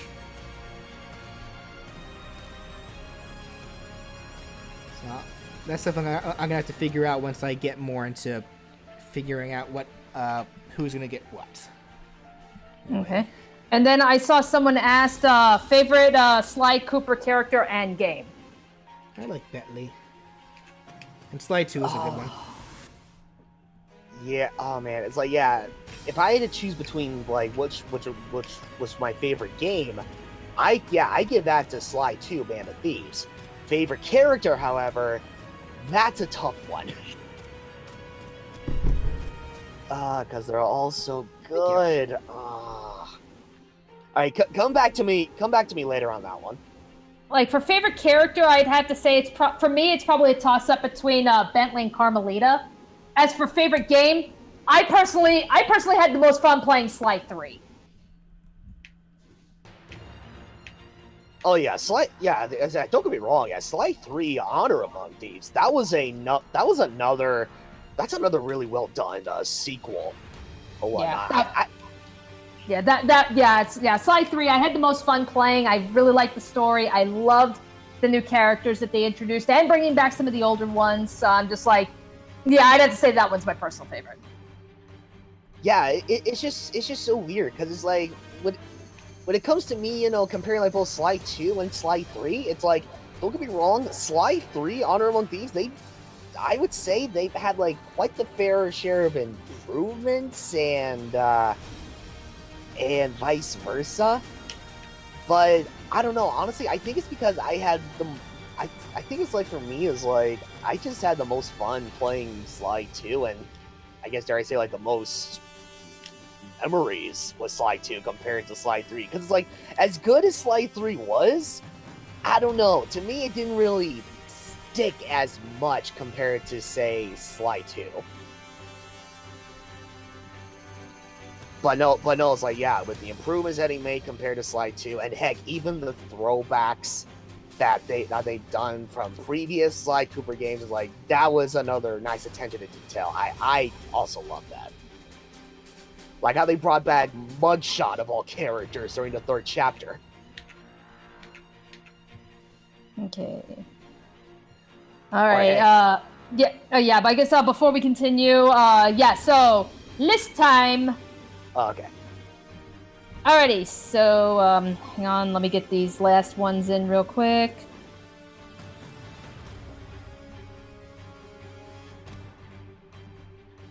Okay. So, as of right now, I currently have Sanji, Tetris Block, Freddy Fazbear, Lux Ray, Marks, Worms, Genji, Thanos, Chrono, Paper Mario, Brock, King Boo, Vati, Kenshiro, Doomguy, Bendy, Tracer, Bullet, Knights, Breath of the Wild champions: Geno, N, Black Mage, Arceus, Ursaring, Trumbeak, Chibi-Robo, Maxwell, Amaterasu, Sceptile, Dante, Hollow Knight, Phantasma, Sackboy, Sephiroth, Quote, Bomberman, Skitty, Zygarde, Hornet, Ray the Flying Squirrel, Mighty the Armadillo, Porky, Octoling, Salmon Max, Croc, Mickey Mouse, Chaos from Sonic, Zork, Killer Bean, Mega Man ZX, Monster Hunter, Mettaton, Undyne, Creeper, Tom Nook, Decidueye, Gardevoir, Rayman, Peacock, Captain Toad, Scrooge McDuck, Sly Cooper, Orcane, I, Tingle, Raz, Funky Kong, Glove Ball, Daroche, Jinx, Mr. Mime, Mumbo Jumbo, Minato Arisato, Yu Narukami, Silver the Hedgehog, Koma-san, Six from Little Nightmares, Veridi, Deku, Tanya Ida, Pappy Von Poodle, the protagonist from My Friend Pedro, Travis Touchdown, Ori, Guzma, Asgore, Bruno Bucciolati, Monica, Jotaro Kujo, Dio, SpongeBob, Angry Video Game Nerd, Absol, Jason Voorhees, Wonder Red, Box Boy, Zotes from Hollow Knight? I don't know that character. I haven't gotten that far. Pea Shooter, Rabbids, Spelunky Guy, Professor Oak, Lancer, Wilson, Primarina, M. Bison, CJ, Asura, DJ Octavio, and Mike Jones. Alright. And I's returned from having chicken. Oh, welcome back. Yay! Don't you just love those TV dinners where they say that, oh, we come with 3 things of chicken, but then you open the box and it has 4? It's like I love that. It's like getting those 4-piece nuggets at Wendy's, but seeing 5 in there. Yeah. Okay, well, first off, why would you only buy 4 pieces of nuggets? It's like 50 cents. True, champ. I usually get like the 4 for 4 deals, like $4 for like an entree, fries, nuggets, and then a drink for $4. Alrighty. Wyatt, wait, you play Hollow Knight? I've played Hollow Knight. Can't really say how far I've gotten, because it's one of those games like I play it and then I come back to it months later. So it's like, oh god, I don't even remember where I am in that game. But I mean, I like it, it's fun, but then I get distracted from other games. Oh, darn it. Hold on. By the way, Brandon, I'm gonna post in this chat something that I polled yesterday. Okay. It's great. It made me $30 richer. Like, hold on 1 second, guys. I'll be right back. I'm gonna go turn the air down because it's actually getting really hot in this room. I'm angry. Okay. Okay. But yeah, it's like going back to like the whole Hollow Knight thing. It's like I've heard a lot about Hollow Knight. The thing is like I'm still rather hesitant on trying out any more like Metroidvania games of any sort. Because, oh man, I was lucky enough to get the gist of like I was lucky enough to actually beat Shantae Risky's Revenge like a few years ago. And that was another Metroidvania game, pretty much. But it's like, I mean, listen, I want to try Hollow Knight, I want to try other Metroid, Castlevania kind of games, but I get scared of those because I'm worried it's like, oh man, I do so well in doing what I'm supposed to do, but then I'm worried about getting lost. Yeah, that's kind of a thing. Right. But it's like one of these days I'll get at it. It's like, heck, one of these days I'll actually try out Shantae and the Pirate's Curse, or Shantae Have Genie Hero, or in this case, Hollow Knight. I still actually have to play any of the Shantae games. I know, like Shantae Risky's Revenge That's a good one. And I've heard a lot of good things about the Pirate's Curse and Half Genie Hero. And the fifth one's on the way. That's right. I know a lot of people, I myself included, am pretty hyped for Shantae 5. I just need to actually go ahead and beat 3 and 4. But yeah, Brandon, like yesterday I was off to like get a couple more packs at Walmart when I was out to get groceries, and it's like they had like so little packs there. I'm like, oh man, I didn't think there were this low on them. So I took the ones that they had. Last pack magic gave me the Reshiram Charizard. Must be nice. It's like, thank you, packs. You gave me $30.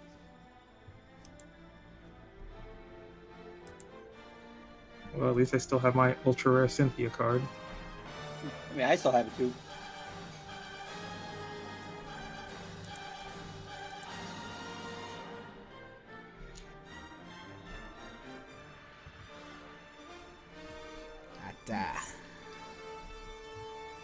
Okay, I'm going through the chat, so I'm seeing have any of you played My Friend Pedro? Nope. Until today, just come out. yeah, until today, I've never even heard of it. I've sort of heard about it, but I haven't really seen it in action, nor have I played it. The answer is no. No, I have not. Well, I mean, here, like, Brandon, here's a question for us. Have any of us played Oster's Wrath? I have, actually. Well, like, what kind of game is My Friend Pedro? Isn't it supposed to be like a run and gun action game or something? I'm not sure. Couldn't tell you.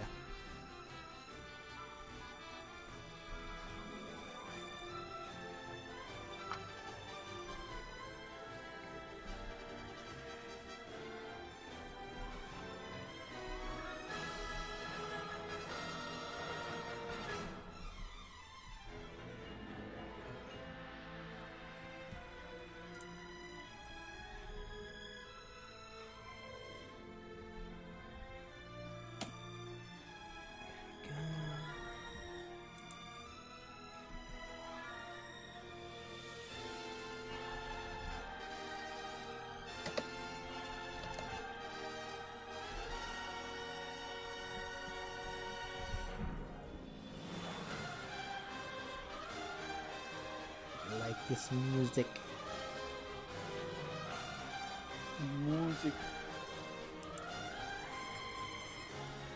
Not doing Keanu Reeves, he's a real person. But he's breathtaking! No, you're breathtaking. It's like, well, yes, he is a real person, but technically he is going to be in a video game, Cyberpunk 2077, or whatever the heck that is. Yeah. And for some reason, I was signed out of YouTube. Beep. Oh. What was that, Brandon? So for some reason, I was signed out of YouTube.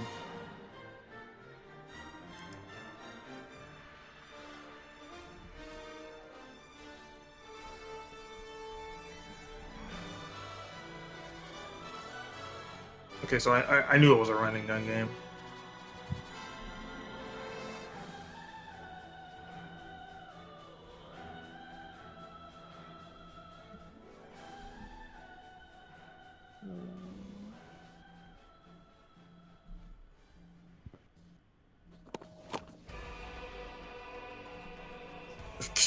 Aceman, questions we don't need to worry about.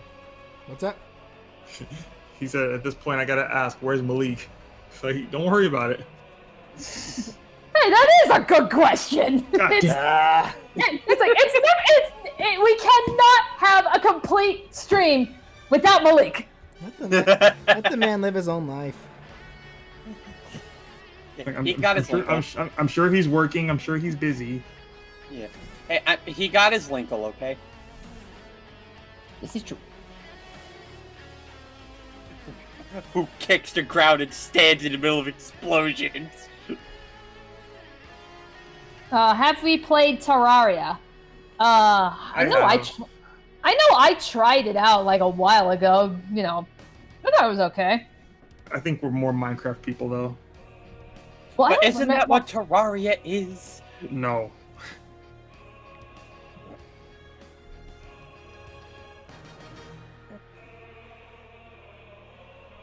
Do you guys plan on playing Luigi's Mansion 3 when it comes out?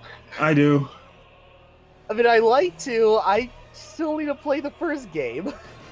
I still need to play 1 and 2. Yeah. You can both do it, yes. You can skip 2. Yeah. Dark Moon What's isn't wrong? even bad.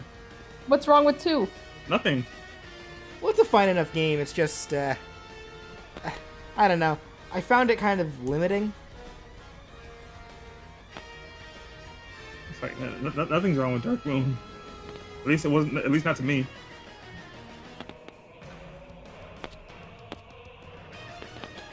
Okay. Have you played Psychonauts? And if so, are you hyped Yes. for Psychonauts 2?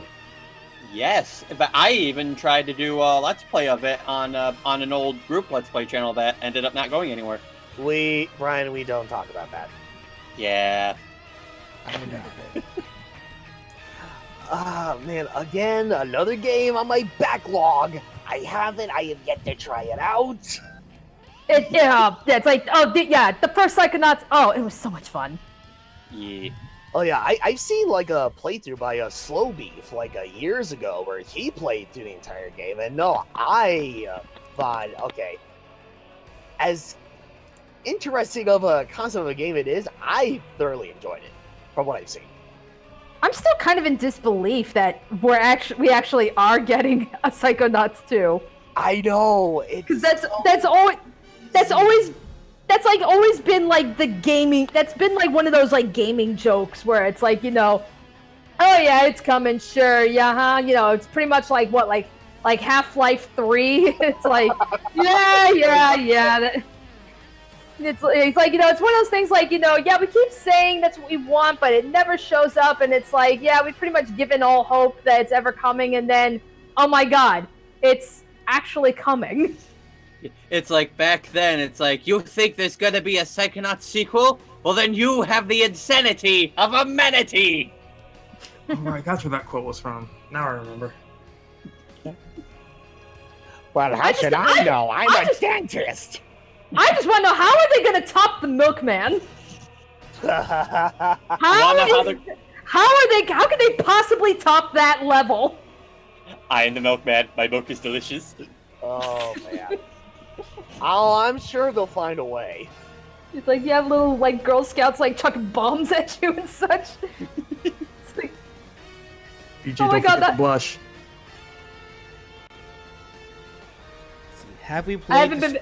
Have we played Destroy All Humans? I did when I was younger. Yes. I played a bit of the first one. I was more into Destroy All Humans 2. More specifically because you could prank phone call people in that game.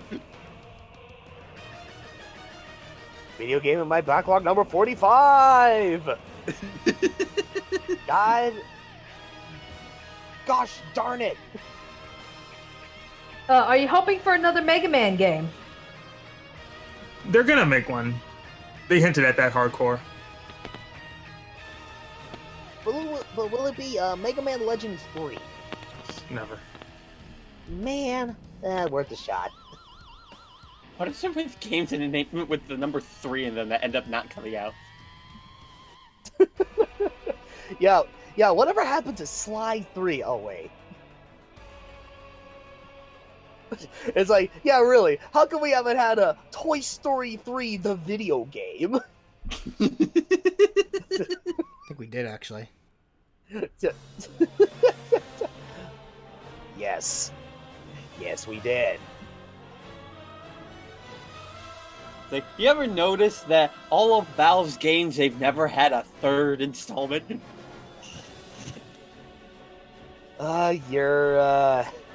You're not wrong.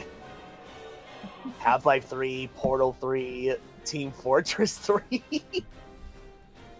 Well, I don't think, in Team Fortress's case, I don't think there's really a reason to make a third of that. No, there is, in reality, like, joking aside, no, there is really no reason for a Team Fortress 3. Like, that's just the game that's just gonna be getting like unlimited updates like for the rest of time. Wait, did you just hit 20K? Yeah. Sorry, no, I've had 20K for a couple days now. Oh, okay. Speaking of which, thank you all for subbing. Thank you all for the 20K. I really appreciate that. Thank you. Here's your 20K special. Kirby hats. Yeah, Kirby hats. That's special, right? Mega yeah, moveset it's for Kirby. a character you would never ever do. Okay. Have any of us played The World Ends With You? I have. I own it. Yes. I have not. I'm actually almost done with the game too. I played it back when it was like it first came out on the 3DS. Wait, 3DS? Yeah, it was a 3DS game. I thought it was a DS game. DS game? Close enough. Yeah, it's like you could technically play it on the 3DS too. Yeah, Yeah, but you know what it's close enough. It's okay, Danny. I knew what you were trying to say. Oh man. I just had to Anyway, make it was sure. like I remember vaguely. I know I vaguely heard of The World Ends With You, if only because of Danny. Like, granted, she didn't tell me about. She didn't like actually tell me about the game like up front or anything. I just remembered like back in the spriting days, but I tried doing that sprite collab Sprite Mania, and she she made a couple of like animated shorts that did involve The World Ends With You characters. I think I was the only one that was even doing like sprite shorts that didn't involve Sonic. Because I remember. I think so, because I remembered, like, everybody else that contributed to it, because, we were all part of that Sonic spriting community way back in the day. I was like, yeah, that's what everybody was doing. They were all doing Sonic stuff, and I was like, I want to do something different. So I made a couple from The World Ends With You. Well, oh yeah, there was one short I remember you making. It did involve just solely with The World Ends With You. There were a couple of other shorts that I remember that, either they also involved nothing but Sonic, or it involved both Sonic and The World Ends With You. Like this one short. Okay, there is this one short with this one World Ends With You character going off against Vector the Crocodile.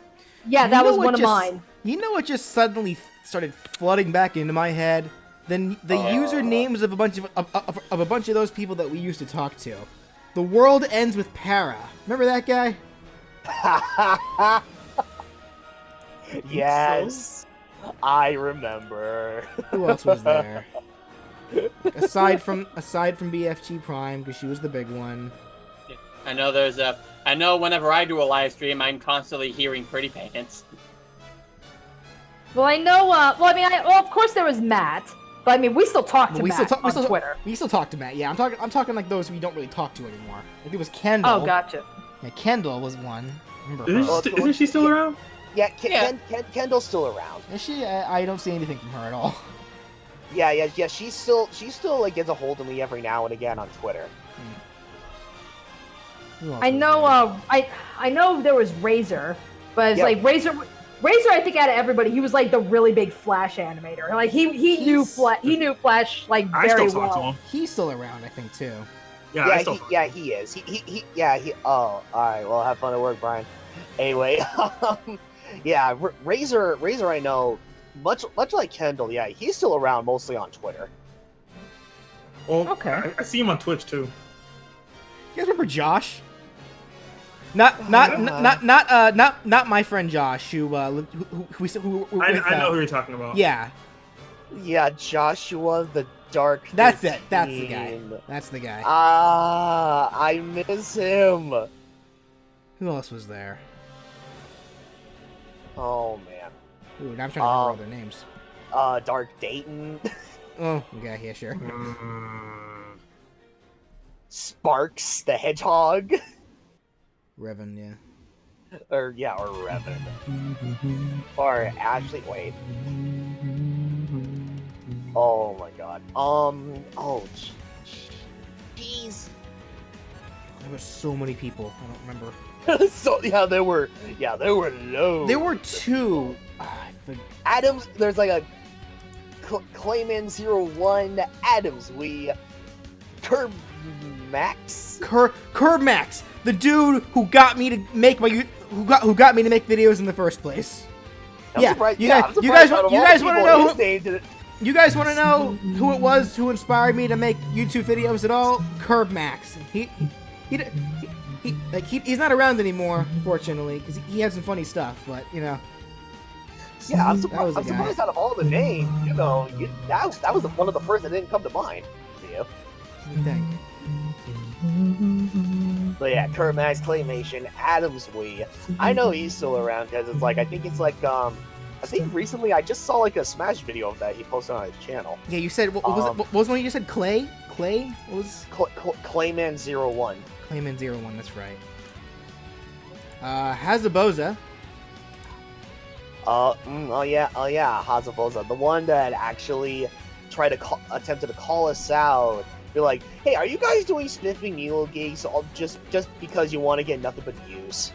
Oh right, yeah. He did kind of get into that mindset of like everything we did that was different from what we usually did was just for views, apparently, according to him. Yeah, that was the thing. Yeah. Remember Hazaboza, Harry? No. But I don't recall. I don't remember him doing something like that. Or Yeah. saying something like that. Yeah. Oh yeah. No, it's like no, because I remember like Brandon, you and I, he attempted to call us out on that via Twitter, and I remember because you and I, Brandon, we responded to him. We were like, did no, we? That was we did, and we were essentially like, no, that was never the case at all. I mean, I don't know where you're getting this from. It's like, How long ago was this? I need to check my tweets and replies. I think it was like a few years ago, actually. Okay, then it's probably lost in time then. Right, but and it's like, oh, you guys are doing something that's completely unoriginal, while I am doing an original fan fiction. But it's like, well, okay, so you say let's plays are an unoriginal thing, and yet fan fictions are in fact original. I mean, like, more power to you, dude. But it's like, I don't know. It's like when you think about it from one perspective, that kind of contradicts itself. I'm just saying. Yeah, if I made any kind of response, it's probably lost to time. Yeah, I think pretty much, Brandon, all you said was like, no, we that was not our intention. We did this because, you know, we had a lot of fun doing the Smash Brothers or Wii U 3DS information updates together. We love doing those discussions, so we thought it would be fun to do a Let's Play channel. That sounds I'm like sorry, nonsense. BJ, but this guy kind of sounds like you. Who? Hazaboza? What? Huh? No, I think he's saying apparently Ryan, you and BJ sound alike. Do we? Maybe? I don't know, actually. Well, You know, okay. since we're reminiscing about the Billy days, should I just the Sprite days? Should I just finish the stream doing nothing but my old Billy voice? Oh god, no. Hold on, I'll make it appropriate. or Give me Steve's how I one second. Hold on. I'm gonna do this. Wait, you haven't even done that in a long time. Like, can you even? Give me one second. Should I go grab a drink? This is gonna be so confusing to everyone who's like new to the channel. No one's gonna get this, but this will be gonna get it. This will be Should funny. I go grab a drink? No, hold on. No one's gonna get this at all. I'm gonna be surprised if anybody gets this. Maybe a very few people. It's like, all right, people, if you are familiar with what BJ is going to do, you are you are able to get a veteran's discount. See you are my star.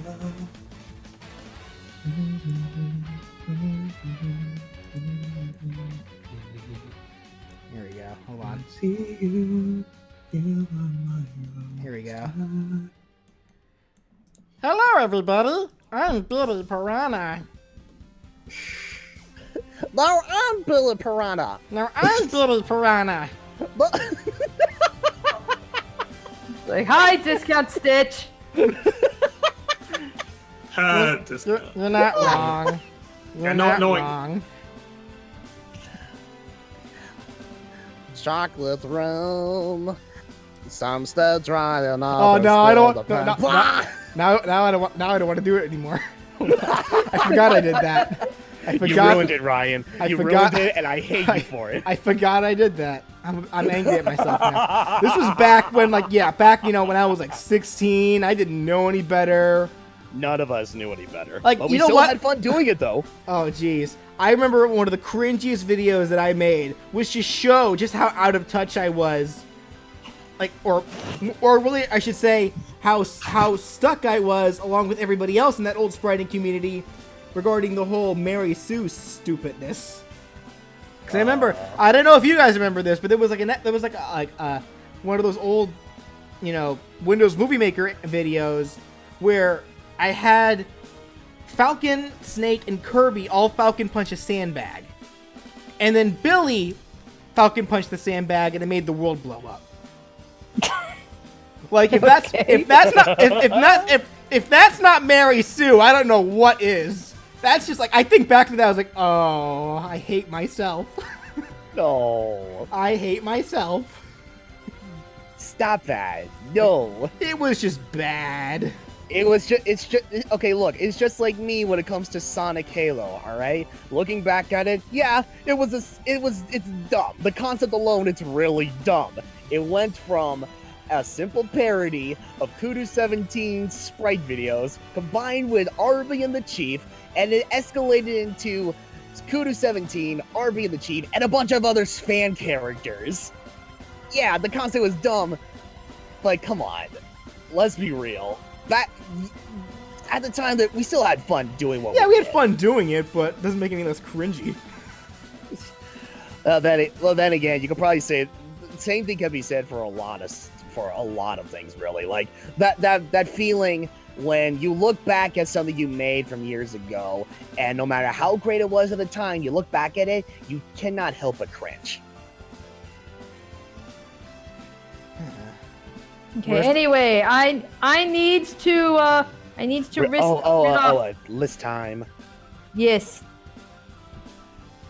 Alrighty. So, as of right now, we have Sanji, Tetris Block, Freddy Fazbear, Luxray, Marks, Worms, Genji, Thanos, Chrono, Paper Mario, Brock, King Boo, Vati, Kenshiro, Doom Guy, Bendy, Tracer, Bullet, Knights, Breath of the Wild Champions, Geno, N, Black Mage, Arceus, Ursaring, Trumbeak, Chibi-Robo, Maxwell, Matarasu, Sceptile, Dante, Hollow Knight, Phantasma, Sackboy, Sephiroth, Quote, Bomberman, Skitty, Zygarde, Hornet, Ray the Flying Squirrel, Mighty the Armadillo, Porky, Octoling, Salmon Max, Croc, Mickey Mouse, Chaos, Zoroark, Killer Bean, Mega Man ZX, Monster Hunter, Metaton, Undyne, Creeper, Tom Nook, Decidueye, Gardevoir, Rayman, Peacock, Captain Toad, Scrooge McDuck, Sly Cooper, Orcane, Eye,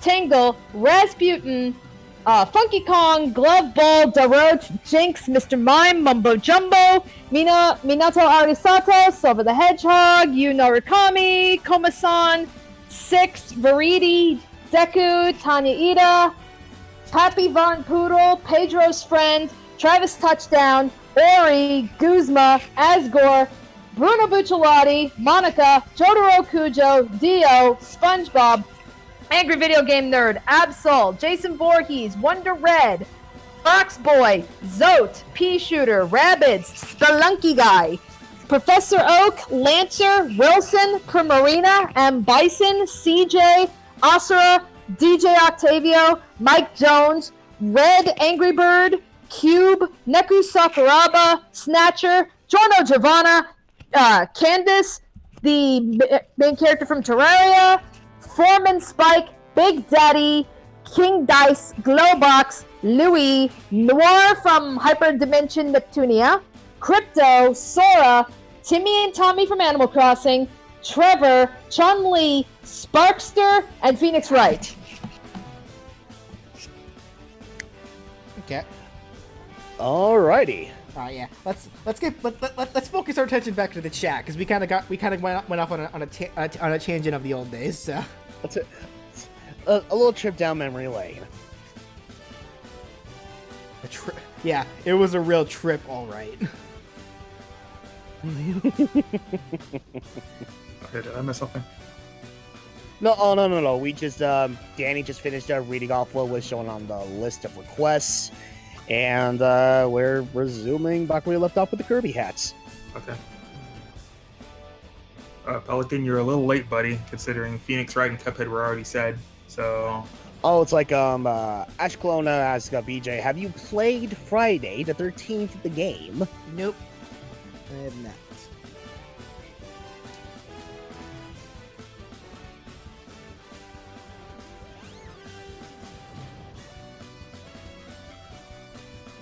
That I have not.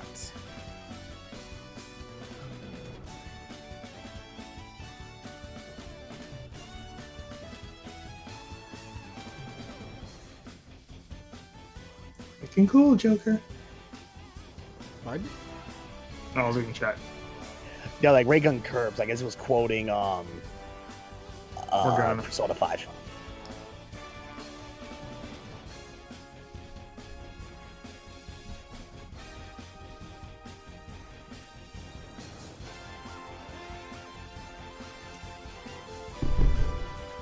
Next is up.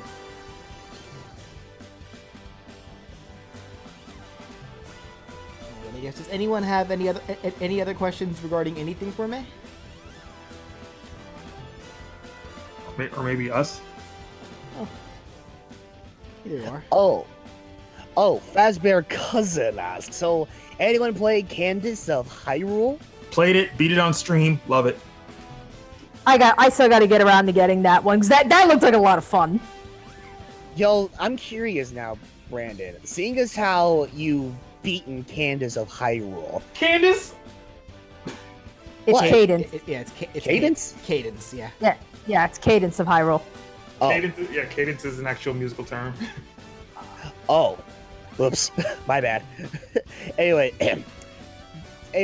seeing as how you've beaten Cadence of Hyrule, how would you say that game fares in regards to difficulty? Not nearly as hard as the first one, quote unquote. Okay, good. Because it's like, the best way I can put Cadence of Hyrule is this, where Crypt of the Necrodancer is meant to feel like a roguelike indie game. Cadence of Hyrule feels like an indie game, but with a more Nintendo feel to it. Oh, okay. So if that makes any sense. Oh, so because of the fact that this sequel has a more Nintendo feel to it, hence the name, it's supposed to be like a less difficult than its predecessor. It feels less difficult than its predecessor. I've died more than my fair share of times on stream when I was streaming it, but that was just a matter of me getting used to the game. Thank you. Because the thing about Cadence of Hyrule versus Crypt of the Necrodancer, there's the system in Cadence of Hyrule makes it to where you only have to like continue following the beat to the songs only when there's monsters around. It felt like with Cadence, it felt like with Crypt of the Necrodancer, because there's always monsters around in every floor that you go to, you're constantly having to keep up with the beat, and in turn that can mess you up with what you're trying to do sometimes. At least with Cadence of Hyrule, you have chances to breathe when there's not any when there isn't any monsters around. All right. Well, like Cadence of Hyrule kind of gives you more bearing, or gives you more opportunities to get your bearings straight before you like hop into battle and stuff. Where with Crypt of the Necrodancer, you're kind of in the heat of it all the time. So that's kind of where the difficulty stems from, in my personal opinion. Now, in any case, how does Blaziken Kirby look, guys? Looks adorbs. It does. What? You know what vibes I'm getting? Why does it look like Kirby's wearing like Monster Hunter gear? Why does it look like he's wearing Monster Hunter gear? Yeah, Rathalos armor. Something like that. Yeah, I don't know. Yeah.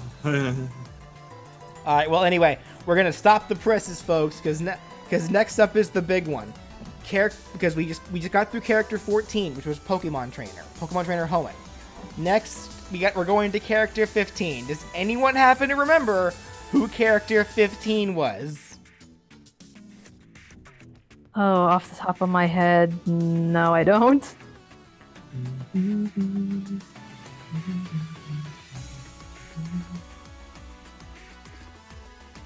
I guess while we're thinking, someone asked, have we played or heard of Shapes and Beats? No. I've heard of Shapes and Beats. I haven't played it. It said time's up. Dragon, rock the dragon. Yeah, okay, this one's easy. Yeah. Just give him Goku's hair. Goku's hair and a tail. Yeah, exactly right. He doesn't need the tail. I'm giving him the tail just to emphasize that it's Kid Goku.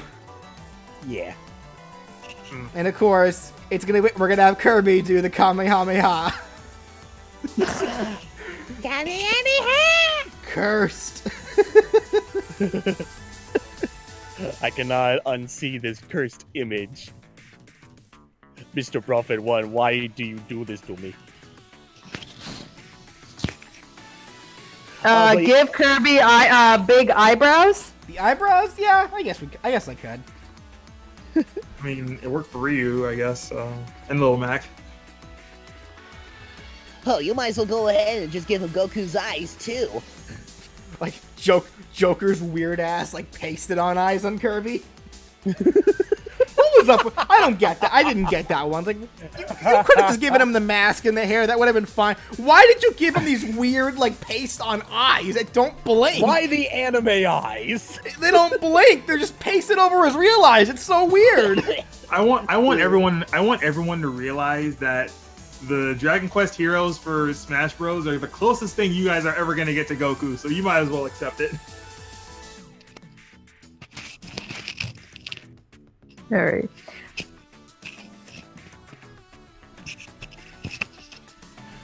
But yeah, it's like going back to the whole like cadence of Hyrule thing. It's like that's actually really great to know, Brandon, because it's like because of the fact that the original game Crypt of the Necrodancer, I actually just recently bought that game because upon finding out exactly what in the world kind of a game it is, I was on board with it because I love me some rhythm games. And I liked how they were using that genre and combining it with a more action / I guess, RPG kind of way. Except not really so much with the RPG thing, but you know what I mean. But yeah, no. Man, that first game, it's a hard one because, yeah, you need to have really great reflexes to figure out exactly what in the world you need to do when you're trying to go from zone to zone. Yeah, I agree. Even now, it's like when I'm playing as Cadence, I am still having a hard time trying to get through the first zone. Cause it's like once you die, that's it. You got to start the entire zone all over again, and it's like 3 rooms and then a boss. Yeah, that's another thing about Cadence of Hyrule is you're not severely punished for gaming over either. Like you are on Crypt of the Necrodancer. Okay, good. Also, hello, Sakura Cat. Well, okay. Speaking of, yep. Okay, what's called? Speaking of Zelda, someone asked, "What are our thoughts on the Link's Awakening remake?" I'm excited for it. People are bugging at the fact that it looks ugly, but it's supposed to be reminiscent of the old Game Boy. Link's Awakening. So, I mean, the fact that they're kind of recreating that style, I don't see what people are upset about, honestly. I think it's appropriate. Yeah, I do too. Oh yeah. Yeah, and I can't wait for it because it's like I never got around to finishing Link's Awakening because I remembered like emulating it and really liking it. Yeah, people kept telling me that Link's Awakening is a very good Zelda game, and I just never knew why because I never played Link's Awakening before. So I'm excited at the fact that this will be my opportunity to see what all the hype is about. Although I will say, I'm sorry, today. I was gonna say it's it's very much like I want to say it's a more realized version of like Zelda, not being like part platformer, part adventure, part RPG. it's basically like, because there are some platforming segments, but unlike in like, some other Zelda games like Zelda 2, it's actually good. I will say though, like, I mean, I'm obviously gonna give Link's Awakening a try, and I hope that it does live up to the hype that everyone else has been like giving it praise for. I will say though that if Link's Awakening if the remake does do well enough on the Switch, that maybe this will be their opportunity to remake Minish Cap. Wink, wink, nudge, nudge.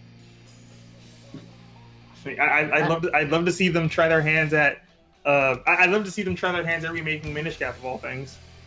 Mm-hmm. Hell, just any of the Four Swords games, like it's like remake all of them, but especially Minish Cap. Minish Cap is like such an underrated title. It's I don't hear people talk about Minish Cap so much, and it sucks because it's actually really good. It is. It's so much fun.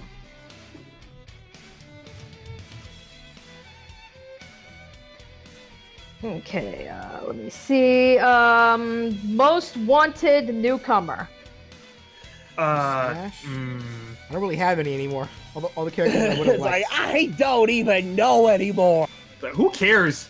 Like, who cares? You're gonna you either already have the pass, so you're gonna get the character anyway, or it's gonna be a fun character anyway, or more realistically, everyone's gonna complain about the new characters no matter who they are. So what does it matter? Well, I mean, it's like no disrespect to the person who asked the question in question. Yeah, I'm not throwing disrespect, but whoever new characters we're gonna get, people are gonna complain like no tomorrow anyway. So what does it matter? Man. But yeah, but it's like I say I don't even know because it's like, oh man, it's like for the DLC characters they have thus far or whatever, with Joker and the series of Dragon Quest Heroes and now Banjo-Kazooie. It's like, I know technically, people keep saying, hey, don't ask for Sakurai anything ever again, but I kind of still have that mentality where it's like, hey, listen, there are 2 slots left. I'll keep asking as much as I want to, but even so, I still don't know who to ask for. Also, let me kindly remind the stream that there's over 130 of you in this chat, so if we don't get to your question right away, it's not because we're ignoring you, it's because there's literally too many of you to keep up with. All right, continue. Yes. Anyway, what is your interpretation of Kara? Do you see them as the puppet master of the genocide run, or do you see them as being manipulated by Frisk / the player? Is this an Undertale thing again? Yeah, I see. It's Undertale. Ryan, duck out real quick. Oh, hold on, give me 1 second.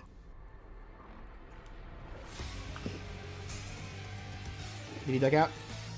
I think he put himself on mute and headphones. Okay, so I think Kara is super evil. I've seen the theories that people have brought to me regarding, how Kara is just manipulated, or how they only became evil because of Frisk's actions or the player's actions. Here's my retort to that. There's 2 things that people seem to ignore. One, when you visit Azrael at the end of the pacifist route, like if you go way back to the beginning of the game, Azrael makes mention about Kara being a hateful person, but that's just one thing. Something else, and this is something that I think is really critical, aside from just that. When you choose to reset the game to start a new file after completing a true pacifist run, Flowey comes up and begs you not to do it.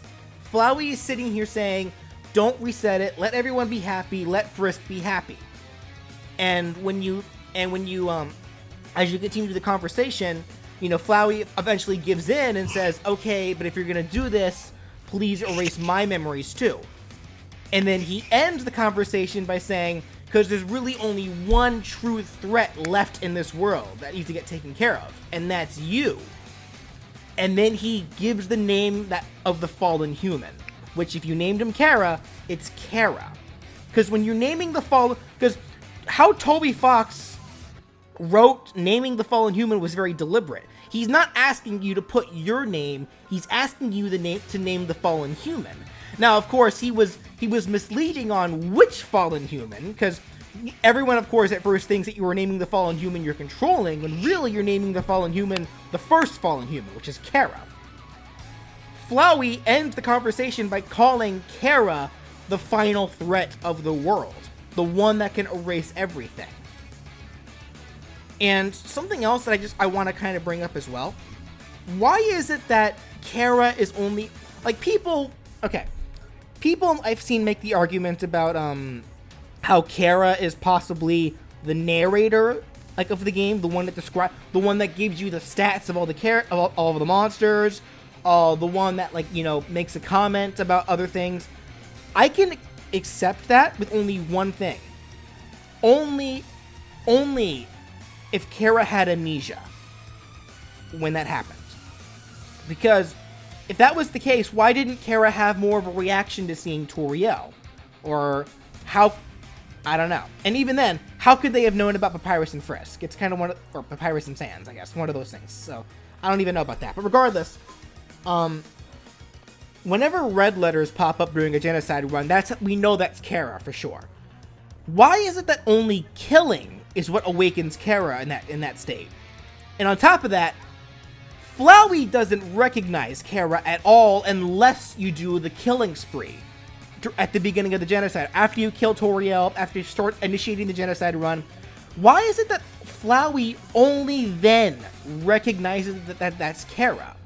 Why is the act of killing the thing that makes Flowey realize, oh, this is Kara?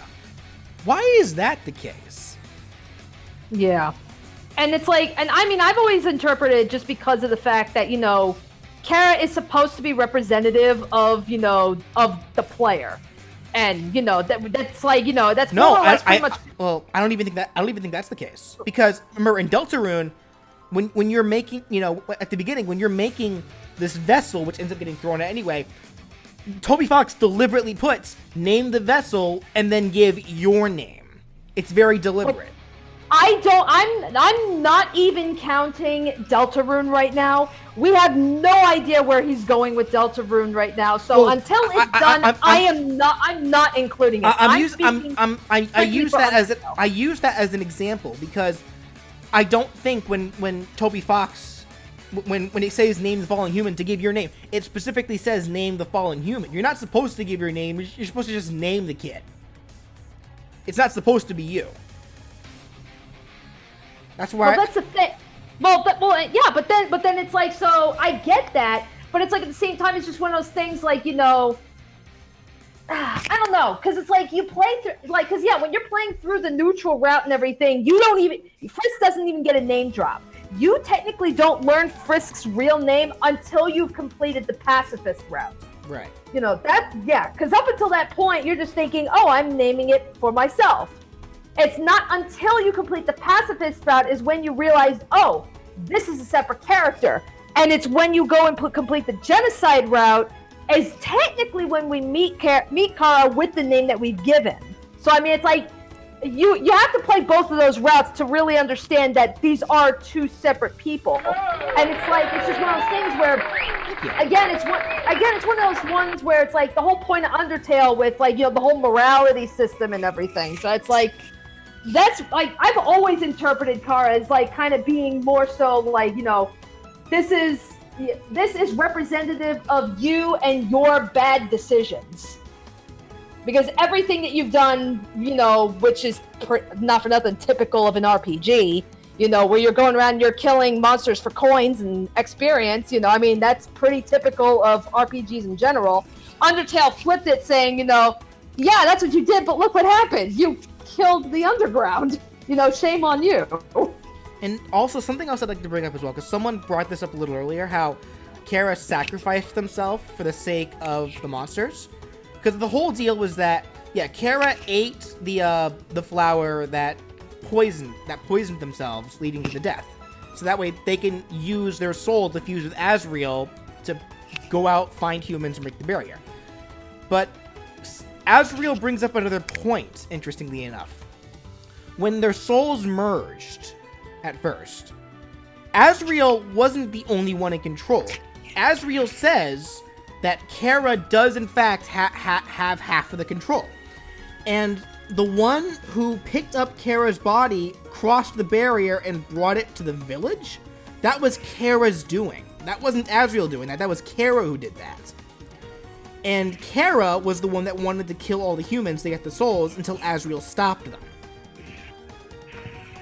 So that makes me wonder, like, I feel like, yeah, Kara definitely had some malicious, and, like, yeah, the idea that Kara sacrificed themselves to the monsters, I feel like it's more malicious than that, because more than likely they did this with the intent of taking over Azrael's body for power, but Azrael was able to wrestle control back, you know, for the sake of not hurting the humans. Like, I think Kara had full intent of using that power for evil purposes. Right. Alright, tell Ryan to come back. Okay. Alright, no Where's more my mouse. No more There we Undertale talk. Let's talk Dragon Ball, because I am cursing the internet by giving Kirby Goku here. Okay. Alrighty. What is your favorite Mega Man game, and which ones have you played? I have not played any of them, or at least not to completion. The closest I've gotten to beating a Mega Man game was 1, but I couldn't get past the yellow devil. I guess, like, technically I tried my hands on Mega Man X3, like, when during my junior year, my high school was introduced to emulators. But before that, I tried the first Mega Man Legends game because my dad got me that game for Christmas. But I did not get far in either one of those games. So I can't say I've beaten any Mega Man games. I have only beaten Mega Man 2. Where's Brandon? He's the Mega Man guy. He's on mute right now. Or, I think he is away. Brandon. Okay. Why does he always got to disappear when answers relevant to him come up?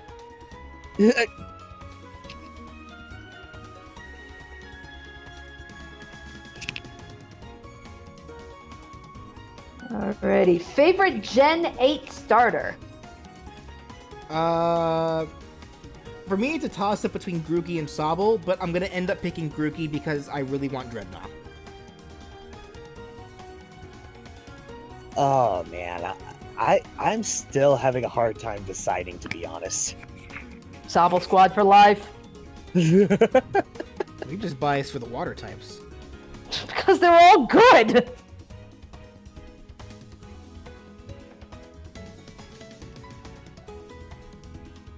Let's see here. What's your favorite Dragon Ball character? Tien Shinhan. Or Ten Shinhan. Vegeta. I don't know. Oh, yeah. No, I was like, I really am the odd one out here. I mean, it's like I've seen like a little bit of like Dragon Ball, like the original Dragon Ball. I sadly never got around to finishing it, and I never looked into Dragon Ball Z, and I know that series is so massive, it's like, I'm like, oh god, where do I even begin? So I was like, I don't know. You can start at the beginning. Because Dragon Ball, like, I think is, honestly, like, that's my favorite of the series. Yeah, it doesn't hurt to start off with Dragon Ball. Okay. It's like that, or sometime that moment will come where someone like amongst the four of us will actually show off a Dragon Ball Z game that covers pretty much like the main stuff with Dragon Ball Z. God, thinking about it now. One of these days, like, some people in this group are going to be introduced to anime that they're not familiar with in the form of video games.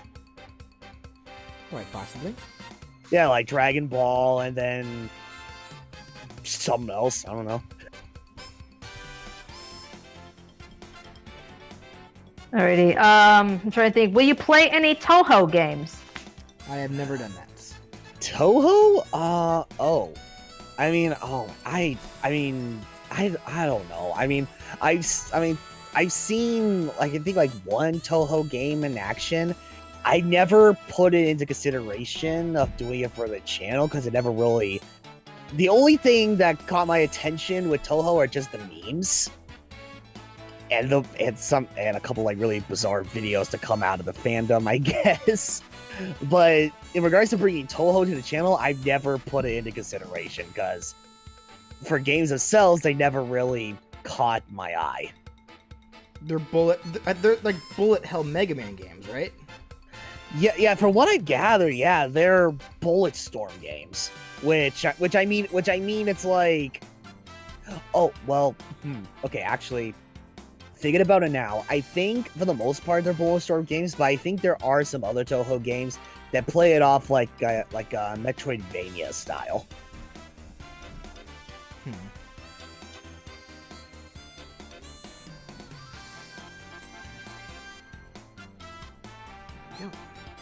Alrighty.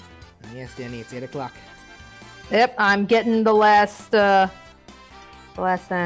seeing here. Alrighty. So, we have Sanji, Tetris Block, Freddy Fazbear, Luxray, Marks, Worms, Genji, Thanos, Chrono, Paper Mario, Brock, King Boo, Vati, Kenshiro, Doomguy, Bendy, Tracer, Bullet, Knights, Breath of the Wild Champions, Gino, N, Black Mage, Arceus, Ursaring, Drumbeat, Chibi Robo, Maxwell, Amaterasu, Sceptile, Dante, Hollow Knight, Phantasma, Sackboy, Sephiroth, Quote, Bomberman, Skitty, Zygarde, Hornet, Ray the Flying Squirrel, Mighty the Armadillo, Porky, Octoling, Salmon Max, Croc, Mickey Mouse, Chaos, Zoroark, Killer Bean, Mega Man ZX, Monster Hunter, Mettaton, Undyne, Creeper, Tom Nook, Decidueye, Gardevoir, Rayman, Peacock, Captain Toad, Scrooge McDuck, Sly Cooper, Orcane, I, Tingle, Rasputin, Funky Kong, Glove Ball, Daroche, Jinx, Mr. Mime, Mumbo Jumbo, Minato Arisato, Silver the Hedgehog, Yu Narukami, Komasan, Six, Veridi, Deku, Tanya Ida, Peppy Von Poodle, Pedro's Friend, Travis Touchdown, Ori, Guzma, Asgore, Bruno Bucciolati, Monica, Jotaro Kujo, Dio, SpongeBob, Angry Video Game Nerd, Absol, Jason Voorhees, Wonder Red, Box Boy, Zote, Pea Shooter, Rabbids, Spelunky Guy, Professor Oak, Lancer, Wilson, Primarina, and Bison, CJ, Asura, DJ Octavio, Mike Jones, Red Angry Bird, Cube, Neku Sakuraba, Snatcher, Jorno Giovanna, Candace, Terraria main character, Foreman Spike, Big Daddy, King Dice, Glowbox, Louie, Noir, Crypto, Sora, Timmy and Tommy, Trevor, Chun-Li, Sparkster, Phoenix Wright, Spike from Ape Escape, Prince Fluff, Parappa the Rapper, Blixer, Dry Bowser, Jean, Dementio, and Springtrap.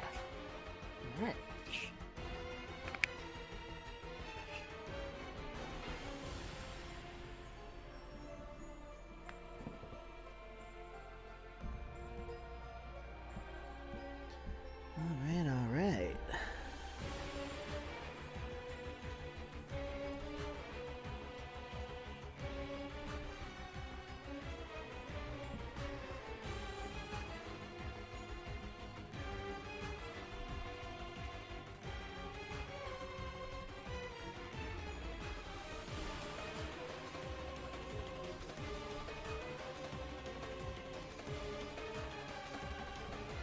That is a lot of characters.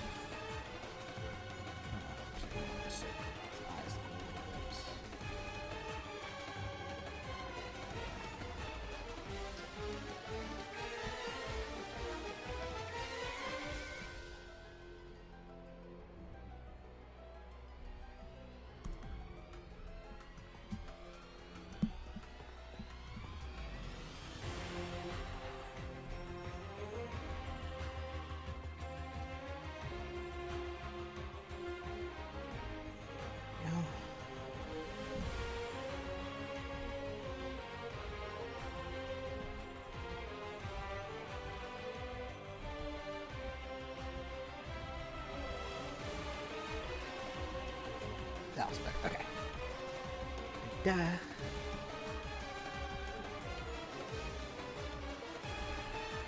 BJ, some Gamer Man asks, after the stream or whenever you're free, can we talk about Sly Cooper? I'm a huge fan, but since I'm 16, I have nobody else to talk about it with. Like, probably, like, well, I mean, right after the stream, probably not, because right after the stream, I'm going to be getting back to work, to putting the finishing touches on this Friday's video, and probably going to bed. I don't mind talking about it a little bit now if you want to ask questions about it.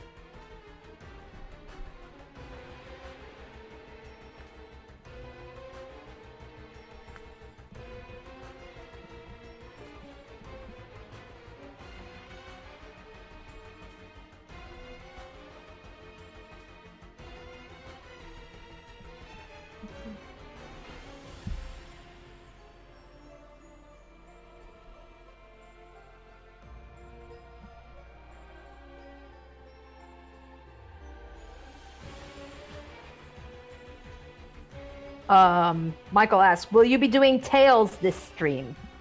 Already did Tails. Oh, Tails for Kirby Hat?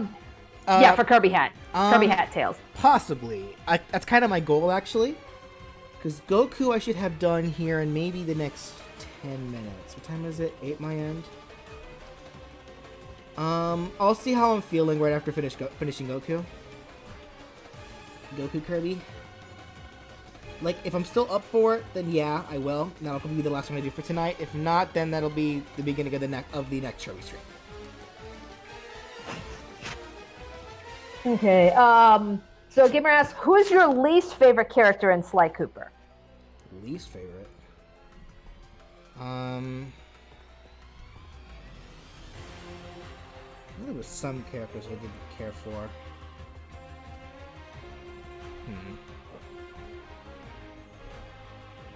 I'll get back to you on that one.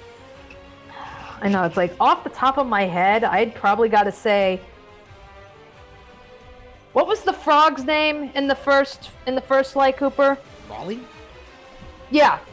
Thank you. That's my point. He's so not memorable compared to everybody else. So I'm just like, I easily forget him. And you know, Sly Cooper. Yeah. Yeah, like Sly Cooper's usually pretty good about making, you know, pretty memorable villains. But that's like the one that I always forget. It's like, you know, like I can name off a lot of the other ones, and then it's like you get to Sly 1, and it's like, you know, there's what's the frog's name? I know he's the first one, but that's it. I don't even remember why he's there. Like, I don't remember what was his life before he turned to crime. Raleigh's one that always confused me, because in terms of the Fiendish Five, they all made sense. Like, most of them made sense. Like, Mugshot was the muscle, Miss Ruby was the mystic, you know, Panda King was the demolitions expert, and then we had Clockwork, who was the, you know, the leader. Yeah. Raleigh, yeah, I think I'm pretty sure I made this complaint, like, during the Let's Play that we did of that game, but it's like, Raleigh, you know, was a stuck-up, you know, spoiled rich kid who turned to a life of piracy, and he became the mechanic? What?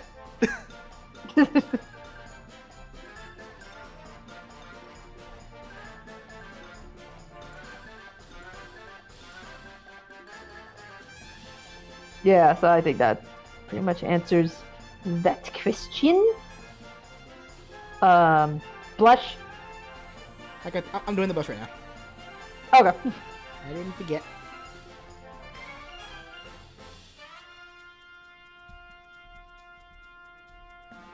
Someone asks, is it possible to do a viewer fighter concept overview stream where you look at fan concepts?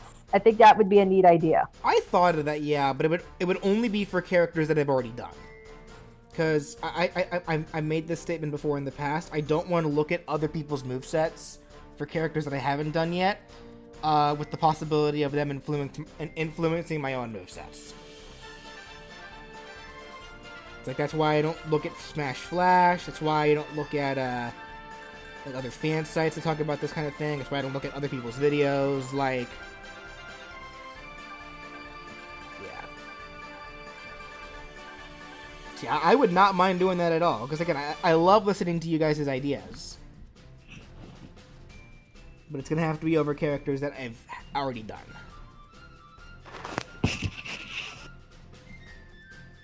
Okay, who is getting Mario Maker 2 this Friday? Well, Brandon is. Yeah, we know Brandon for a fact.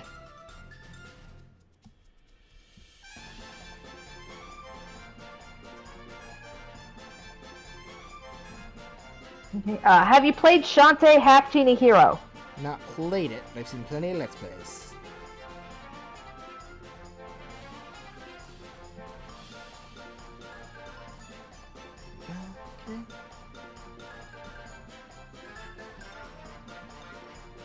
Who's your favorite character you've made a moveset of? My favorite out of all those? Yeah, I guess that what you've made so far, which one's your favorite? Like, my favorite, like, as a character or the moveset? Because the moveset-wise, I really don't have an answer for that, because there's not really a single one there that I'm not disappointed in or didn't like, because I wouldn't have posted it if I didn't like it. like as for a favorite character, I don't know, honestly. Probably Sans, actually. Because actually, I really do like Sans. Like, a lot. Here, actually, guys, give me 1 second. I'm gonna go run to the restroom. Alrighty. He's like, no, you leave me all alone! You bastard! I guess at this point I will go on and keep taking questions. So, let me see. Who do you think should be added to Mario Kart? We've already got Link and Inkling. What about Captain Falcon? An actual racer. It makes sense. It's like, at this rate, I don't see why not. I mean, it's not like F-Zero's getting any love anytime soon. So, yeah, throw Captain Falcon in there, please. Let me see. So this is both a Smash and Sly Cooper question. Do you think Murray could have a unique moveset in Smash? I personally think he does, since he's the muscle and he has plenty of power-ups. Alright, would be wait, were we talking about Smash and Sly Cooper? Oh, thank God I'm not by myself. Okay, so, what you call it? Someone asked, yeah, do you think Murray could have a unique moveset if he was in Smash? I mean, yeah, I can see that. If they utilize, like, his, various, like, techniques that he learned from, like, Sly 2 and 3, is like, I mean, I could see Murray having a moveset. Alrighty. Then, let me see. Favorite YouTube channel? That I actively watch? Brain Scratch Comms and Some Call Me Johnny. Yeah, there's way too many favorites for me. Yeah, really. It's like, yeah, Brain Scratch and Some Call Me Johnny, Super Gaming Brothers, those are some go-tos. As like, aside from, like, the common ground, like, for me, I would say, like, you know, Rooster Teeth, like, Achievement Hunter, like, a lot of the channels affiliated with Rooster Teeth, for, like, channels that involve, like, streamers and such, like a James Key. That's another really good guy. Okay. Yeah, there's way too many. I follow too many channels for too many things. So that's where I'm just like, I can't really necessarily say if I have an absolute favorite, because there's so many I watch. Are you guys Historian? Oh, Internet Historian's great. I remember. I think I showed you Internet Historian. Yes, you did. It was fantastic. Mm-hmm. Let me see. Are you guys hyped for the final Splatfest? I honestly still can't even believe we're even doing a final Splatfest. I figured was gonna. What? Yeah, final Splatfest is coming up. They already announced it, so it's like. So that's where I'm just like, wow, really? I figured we were gonna be. That's gonna be a long ways away, but I guess not. Well, I mean, that Splatoon 3's on the horizon. That's the only thing I can think of is like, yeah, they must have a Splatoon 3 in the works. Well, shoot, at this rate, there's no point in getting Splatoon 2 then. Like, shoot. Yeah, because if you remember, like, when they did the final Splatfest for the first Splatoon, it was, who do you like better, Callie or Marie? And that actually played a role in the story mode for Splatoon 2. So, given that the theme for this one is, after an Armageddon, do you prefer chaos or order? It's like, oh god, what are you gonna do to Splatoon 3? It's like, oh god, what are you gonna do? Like, what is gonna happen to Inkopolis? Oh, man. Okay. Hey, welcome back. Thank you. Oh, welcome back. We're talking Splatoon, Brandon. Oh boy. And Yeah, how, like, and how everyone's going to die. Yeah, for the final Splatfest. Yeah, I'm not participating in that. Seriously, I still cannot believe that for Splatoon 2, they're actually going so far as to do a final Splatfest. I thought that wasn't going to be a thing anymore. Well, I thought it was. I mean, eventually it would happen. I figured it was gonna be a long ways away. Like, we're gonna have years of content before we move into Splatoon 3. Yeah.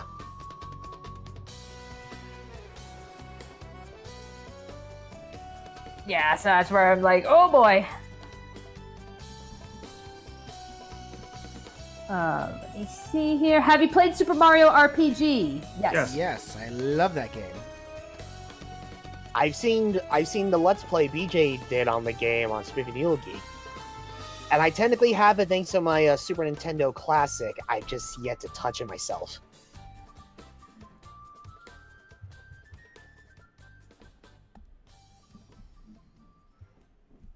Love that game. I just hope they don't do. I just hope they don't do Splatoon 3 so soon. Like, the gap between Splatoon 1 and Splatoon 2 was kind of short, and we all know that the final Splatfest in Splatoon 1 kind of dictated Splatoon 2. So yeah, I just hope we don't get a Splatoon 3 too soon. Well, if we do get a Splatoon 3, that's just where I'm just curious. Like, because not for nothing, like, going from Splatoon 1 to Splatoon 2, Splatoon 2 added a lot to Splatoon 1. So it's like, so that's why I'm just wondering, it's like, okay, what are we adding on top of what we already got for Splatoon 2? It's like, I know we got all the game modes. We got the Salmon Run. We got the Octolings now. So that's like, what are the game modes what are the game modes do you have in mind? Are you going to try and maybe come up with some other, aquatic species? What other kinds of weapons and such are you going to add to it that will really justify, we're making a brand new game and not just keep adding DLC. So that's what I'm curious is, like, if that's indeed what this final Splatfest is implying, then it's like, all right, I'd like to know, what are the plans for Splatoon 3? But it'll be a while before we see anything. Tartar is dead. We saw to that in the Octo expansion. Mm-hmm.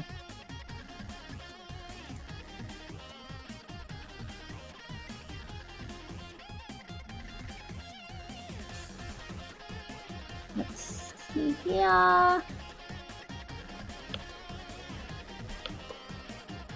Yeah, Splatoon is far more popular in Japan. Well, yeah, it's like pretty much in Japan, like Splatoon is their Fortnite. Yeah, I mean, that's really what it is. It's like, it's massive over in Japan. I mean, it's pretty big here too, but it's like, like how Fortnite is very popular with us for Japan, that's Splatoon.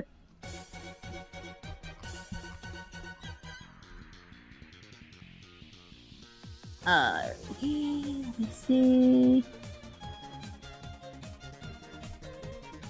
Kame.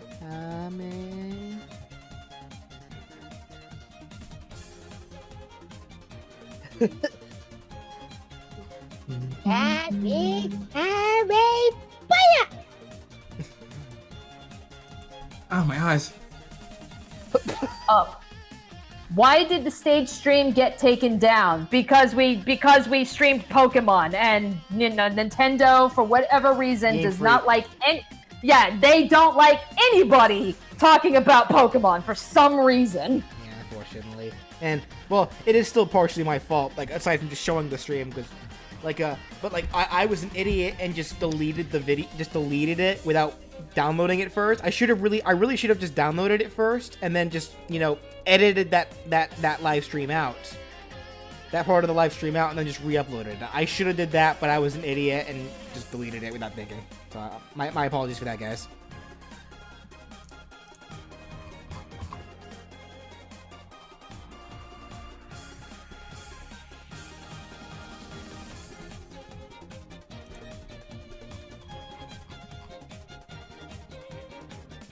Let's see. Imagine if you make a brand new Link that's unique, like Skyward Sword or Classic. We have a new Link though. He's in Cadence of Hyrule.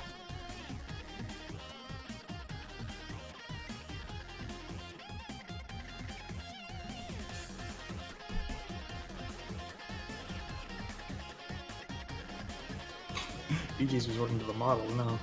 Sorry? So you were resorting to the models now, just now. Well, he's trying to. I think he's trying to get the colors for Kamehameha. Yeah, I know. Trying to get the right colors.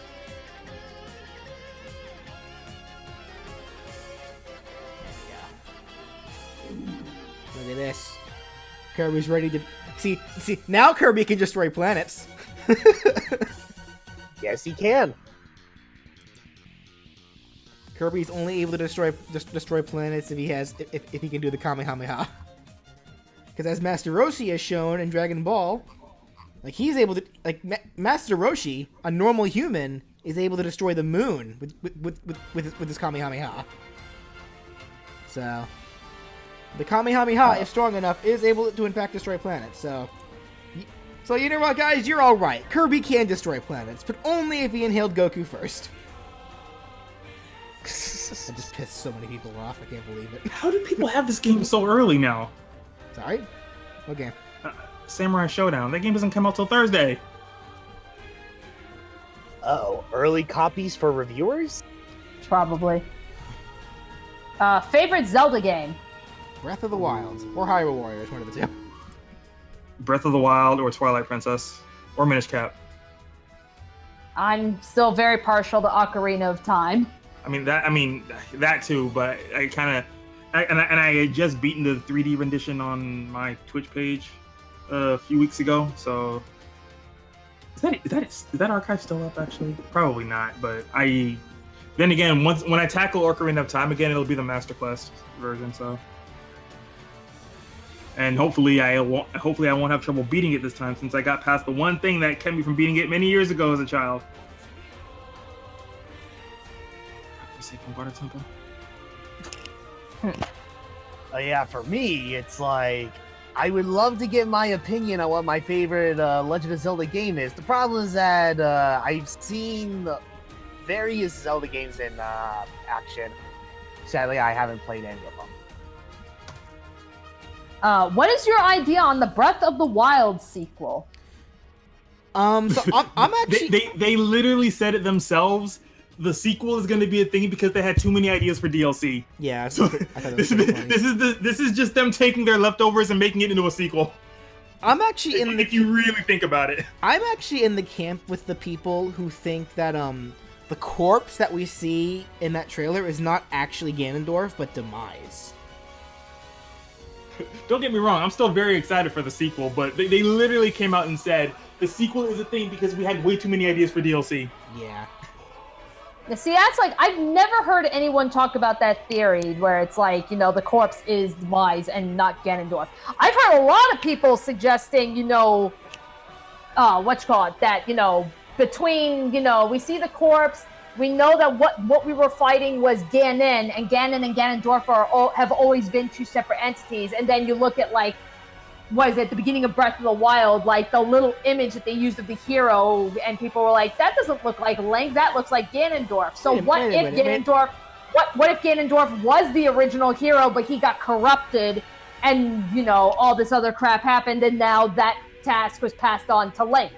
It's Also- like I've seen that theory get thrown around. Wait a minute. Since when has Ganon and Ganondorf been two separate entities? I thought Ganon was just Ganondorf's beast form, or as the pig. Wasn't it the whole deal? Yeah, Ganondorf came out first, but then it's always Ganondorf as the human, and usually it's when he gets corrupted, being maybe from the Triforce of Power or some other means, is where he becomes the beast Ganon. Yeah, that much I know. But we're separate. Yeah, people consider them people really kind of treat they're technically the same person, but at the end of the day, it's just when people say Ganondorf, it's usually Ganondorf the human. So it's Twilight Princess, Ocarina of Time, his human form, the 2-3 times that's happened. Every other time Ganondorf has shown up in this series, it's always been as Ganon. Well, something else that people brought up, aside this corpse has long hair, which is what Demise did, and Ganondorf never had long hair if you don't count Hyrule Warriors. Plus, someone brought up a heartbeat thing, during that trailer that could possibly imply 5. I just figured the heartbeat is just to show that, oh, hey, this thing that you thought was dead nope, he's alive. Possibly. Has nothing to do with Fi. I interpreted that as because at the end of the trailer you even see this corpse, it just turns as I'm alive. So it's that's what I interpreted it as. I guess we shall see.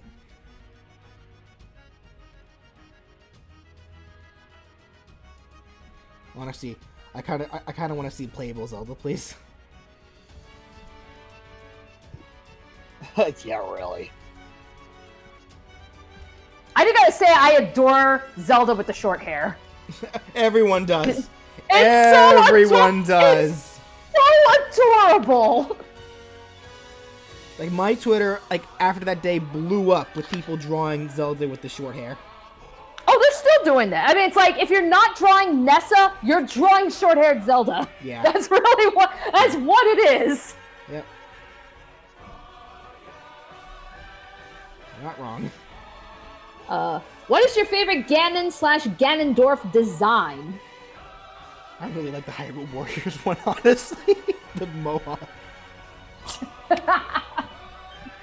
I know, I probably have to say, as for Ganondorf, I'd say it's probably a toss-up between Twilight Princess and Hyrule Warriors.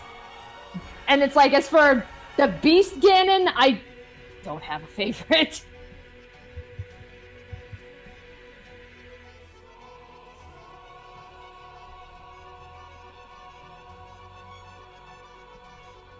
How's this look, guys? Is this looking anime? Anime! The animals.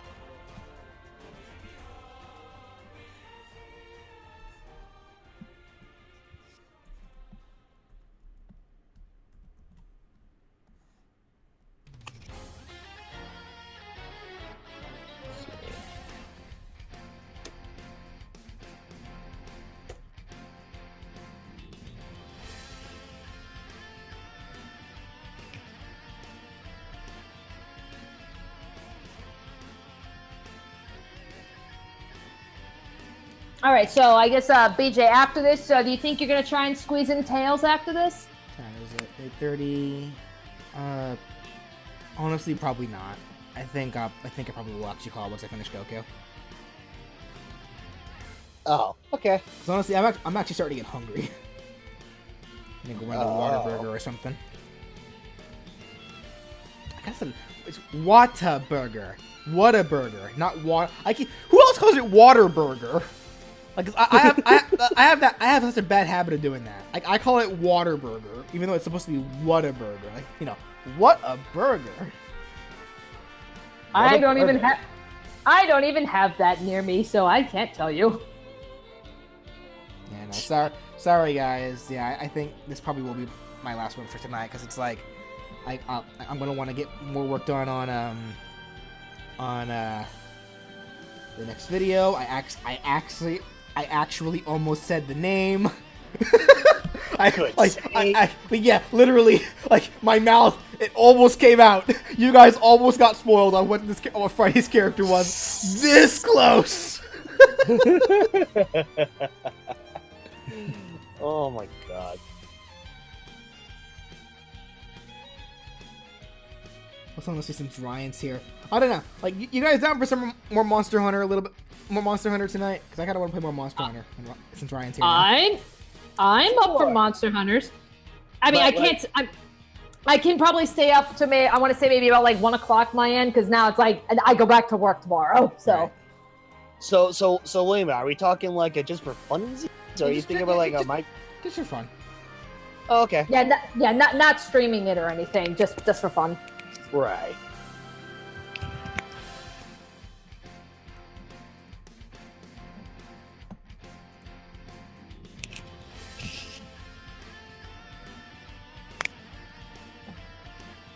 Just for the funsies. That is fine. I guess, I mean, to be fair, I guess I could use the extra grinding before I'm even worthy of showing up at the live streams. We gotcha. Thanks. Thanks, fam. I'm kidding. I don't know.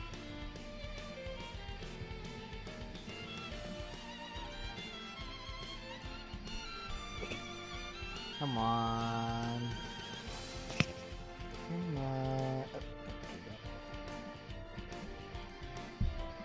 Almost got it.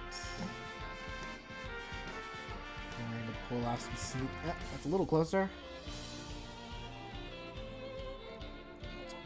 This. That's looking better. Just a little bit more to the left. There we go. That's what I wanted. Oh.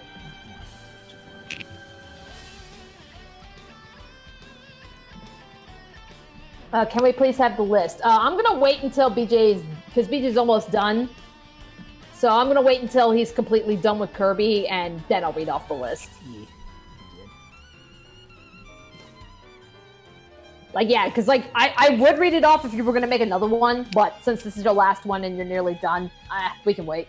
Yeah. All right. There we go. Perfect.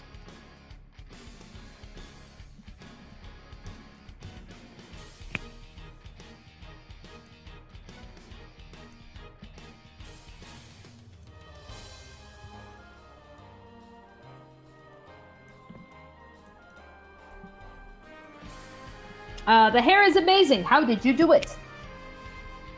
How did I do it? I just copied that one right there. I used a reference.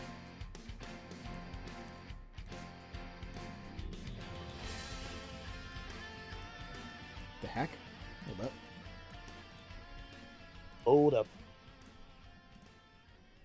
Why is it? Hold up, hold up, hold up. What are you doing?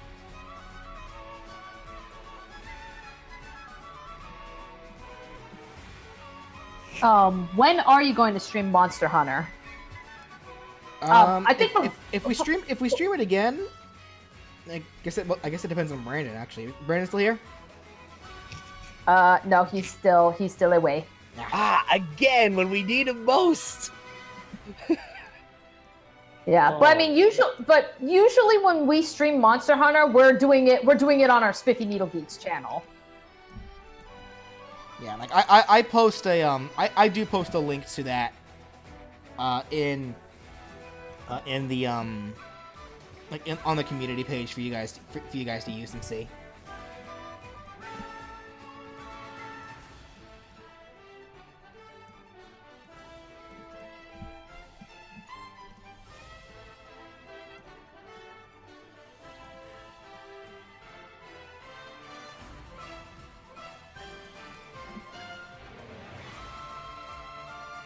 Will there be another stage stream?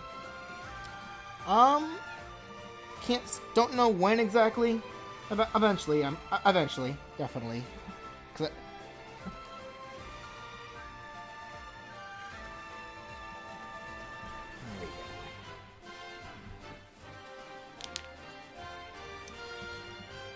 Now for one last little touch that I'm going to do.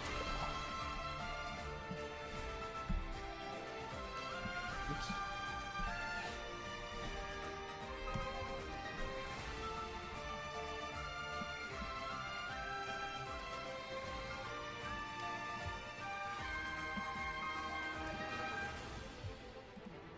Is it?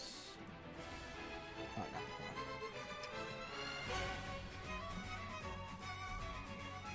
Try that again.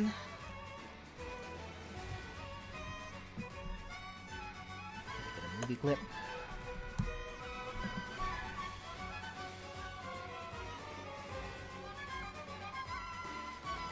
There we go.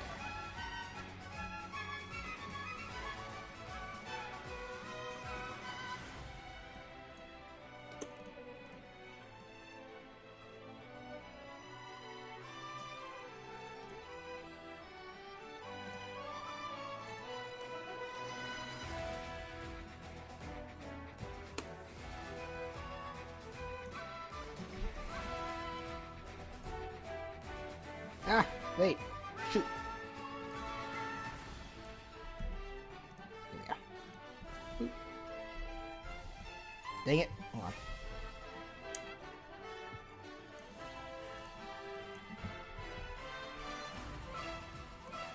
There we go. Alright. Goku Kirby. How's he look, guys? Spot on. Looking animal as ever.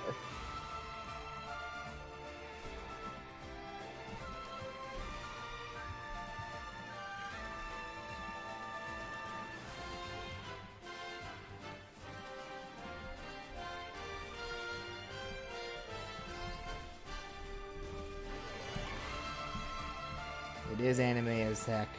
That's the point.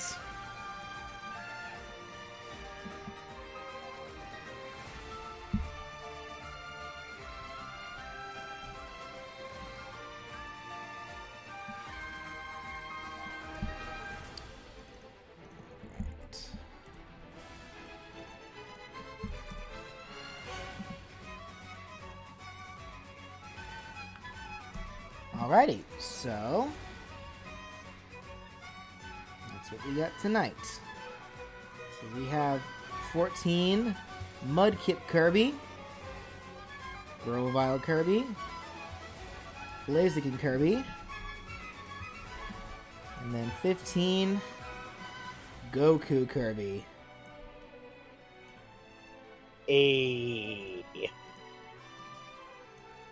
This was a, you know what, considering that Pokemon has its own anime too, this was a really anime stream. Yes. You're not wrong. Well. Alright. So I guess that does it for tonight then. So Danny, do you want to go ahead and read off the final list then? Yes. Alrighty, so tonight I picked up Sanji, Tetris Block, Freddy Fazbear, Luxray, Marks, Worms, Genji, Thanos, Chrono, Paper Mario, Brock, King Boo, Vati, Kenshiro, Doomguy, Bendy, Tracer, Bullet, Knights, Breath of the Wild Champions, Geno, N, Black Mage, Arceus, Ursaring, Trumbeak, Chibi Robo, Maxwell, Amaterasu, Sceptile, Dante, Hollow Knight, Antasma, Sackboy, Sephiroth, Quote, Bomberman, Skitty, Zygarde, Hornet, Ray the Flying Squirrel, Mighty the Armadillo, Porky, Octoling, Salmon Max, Croc, Mickey Mouse, Chaos, Zoroark, Killer Bean, Mega Man ZX, Monster Hunter, Mettaton, Undyne, Creeper, Tom Nook, Decidueye, Gardevoir, Rayman, Peacock, Captain Toad, Scrooge McDuck, Sly Cooper, Orcane, Ai, Tingle, Rasputin, Funky Kong, Gloveball, Daroach, Jinx, Mr. Mime, Mumbo Jumbo, Minato Arisato, Silver the Hedgehog, Yuna Okami, Komasan, Six, Veridi, Deku, Tanya Ida, Peppy Von Poodle, Pedro's Friend, Travis Touchdown, Ori, Guzma, Asgore, Bruno Bucciolati, Monica, Jotaro Kujo, Dio, SpongeBob, Angry Video Game Nerd, Absol,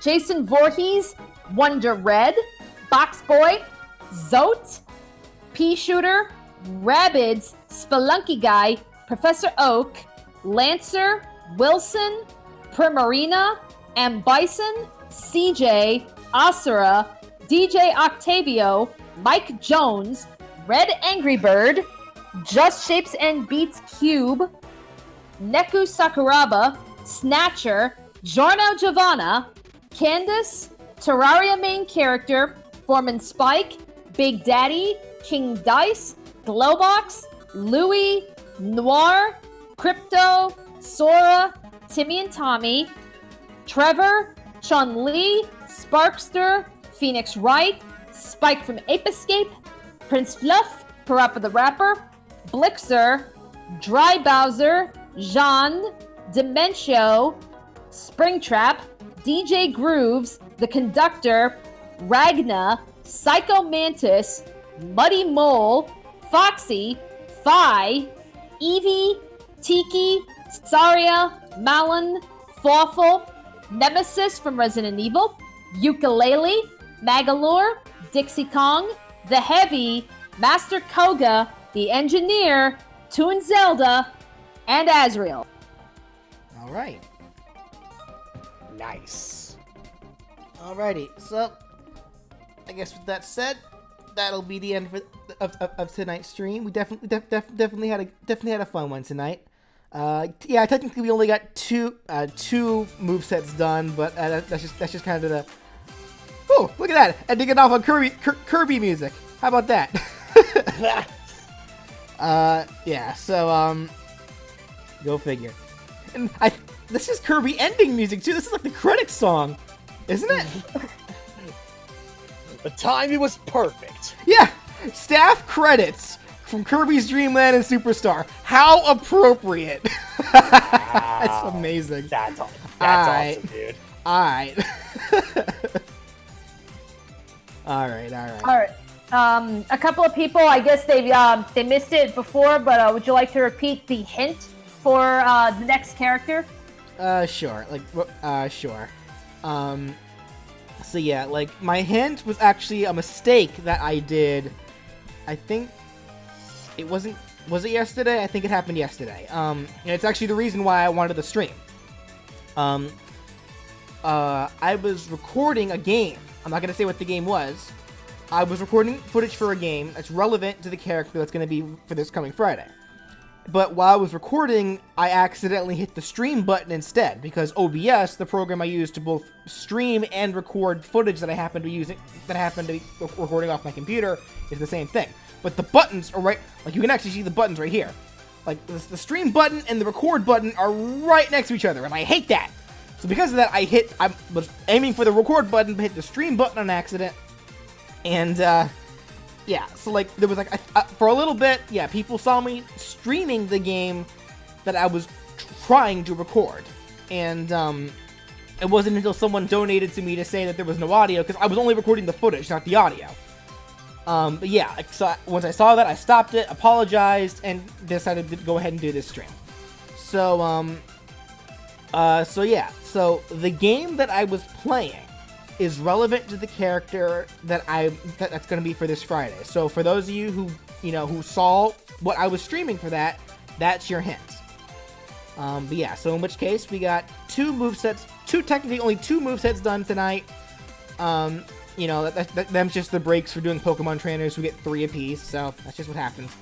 But yeah, so next time I stream Kirby Hats, we'll be starting off with Tails. And then, we'll be doing at least Tails, Spyro, and then probably Bulbasaur, Charmeleon, and Blastoise. If I can get to Steve. Honestly, I have no excuse not to do Steve though, because Steve would be easy, I imagine. Regardless of such, yep. So thank you all so much for joining. And the next time you'll hear from me will be during the premiere of episode 25 of What If They Were in Smash. I'll see you all then. All right, have a good night, everybody.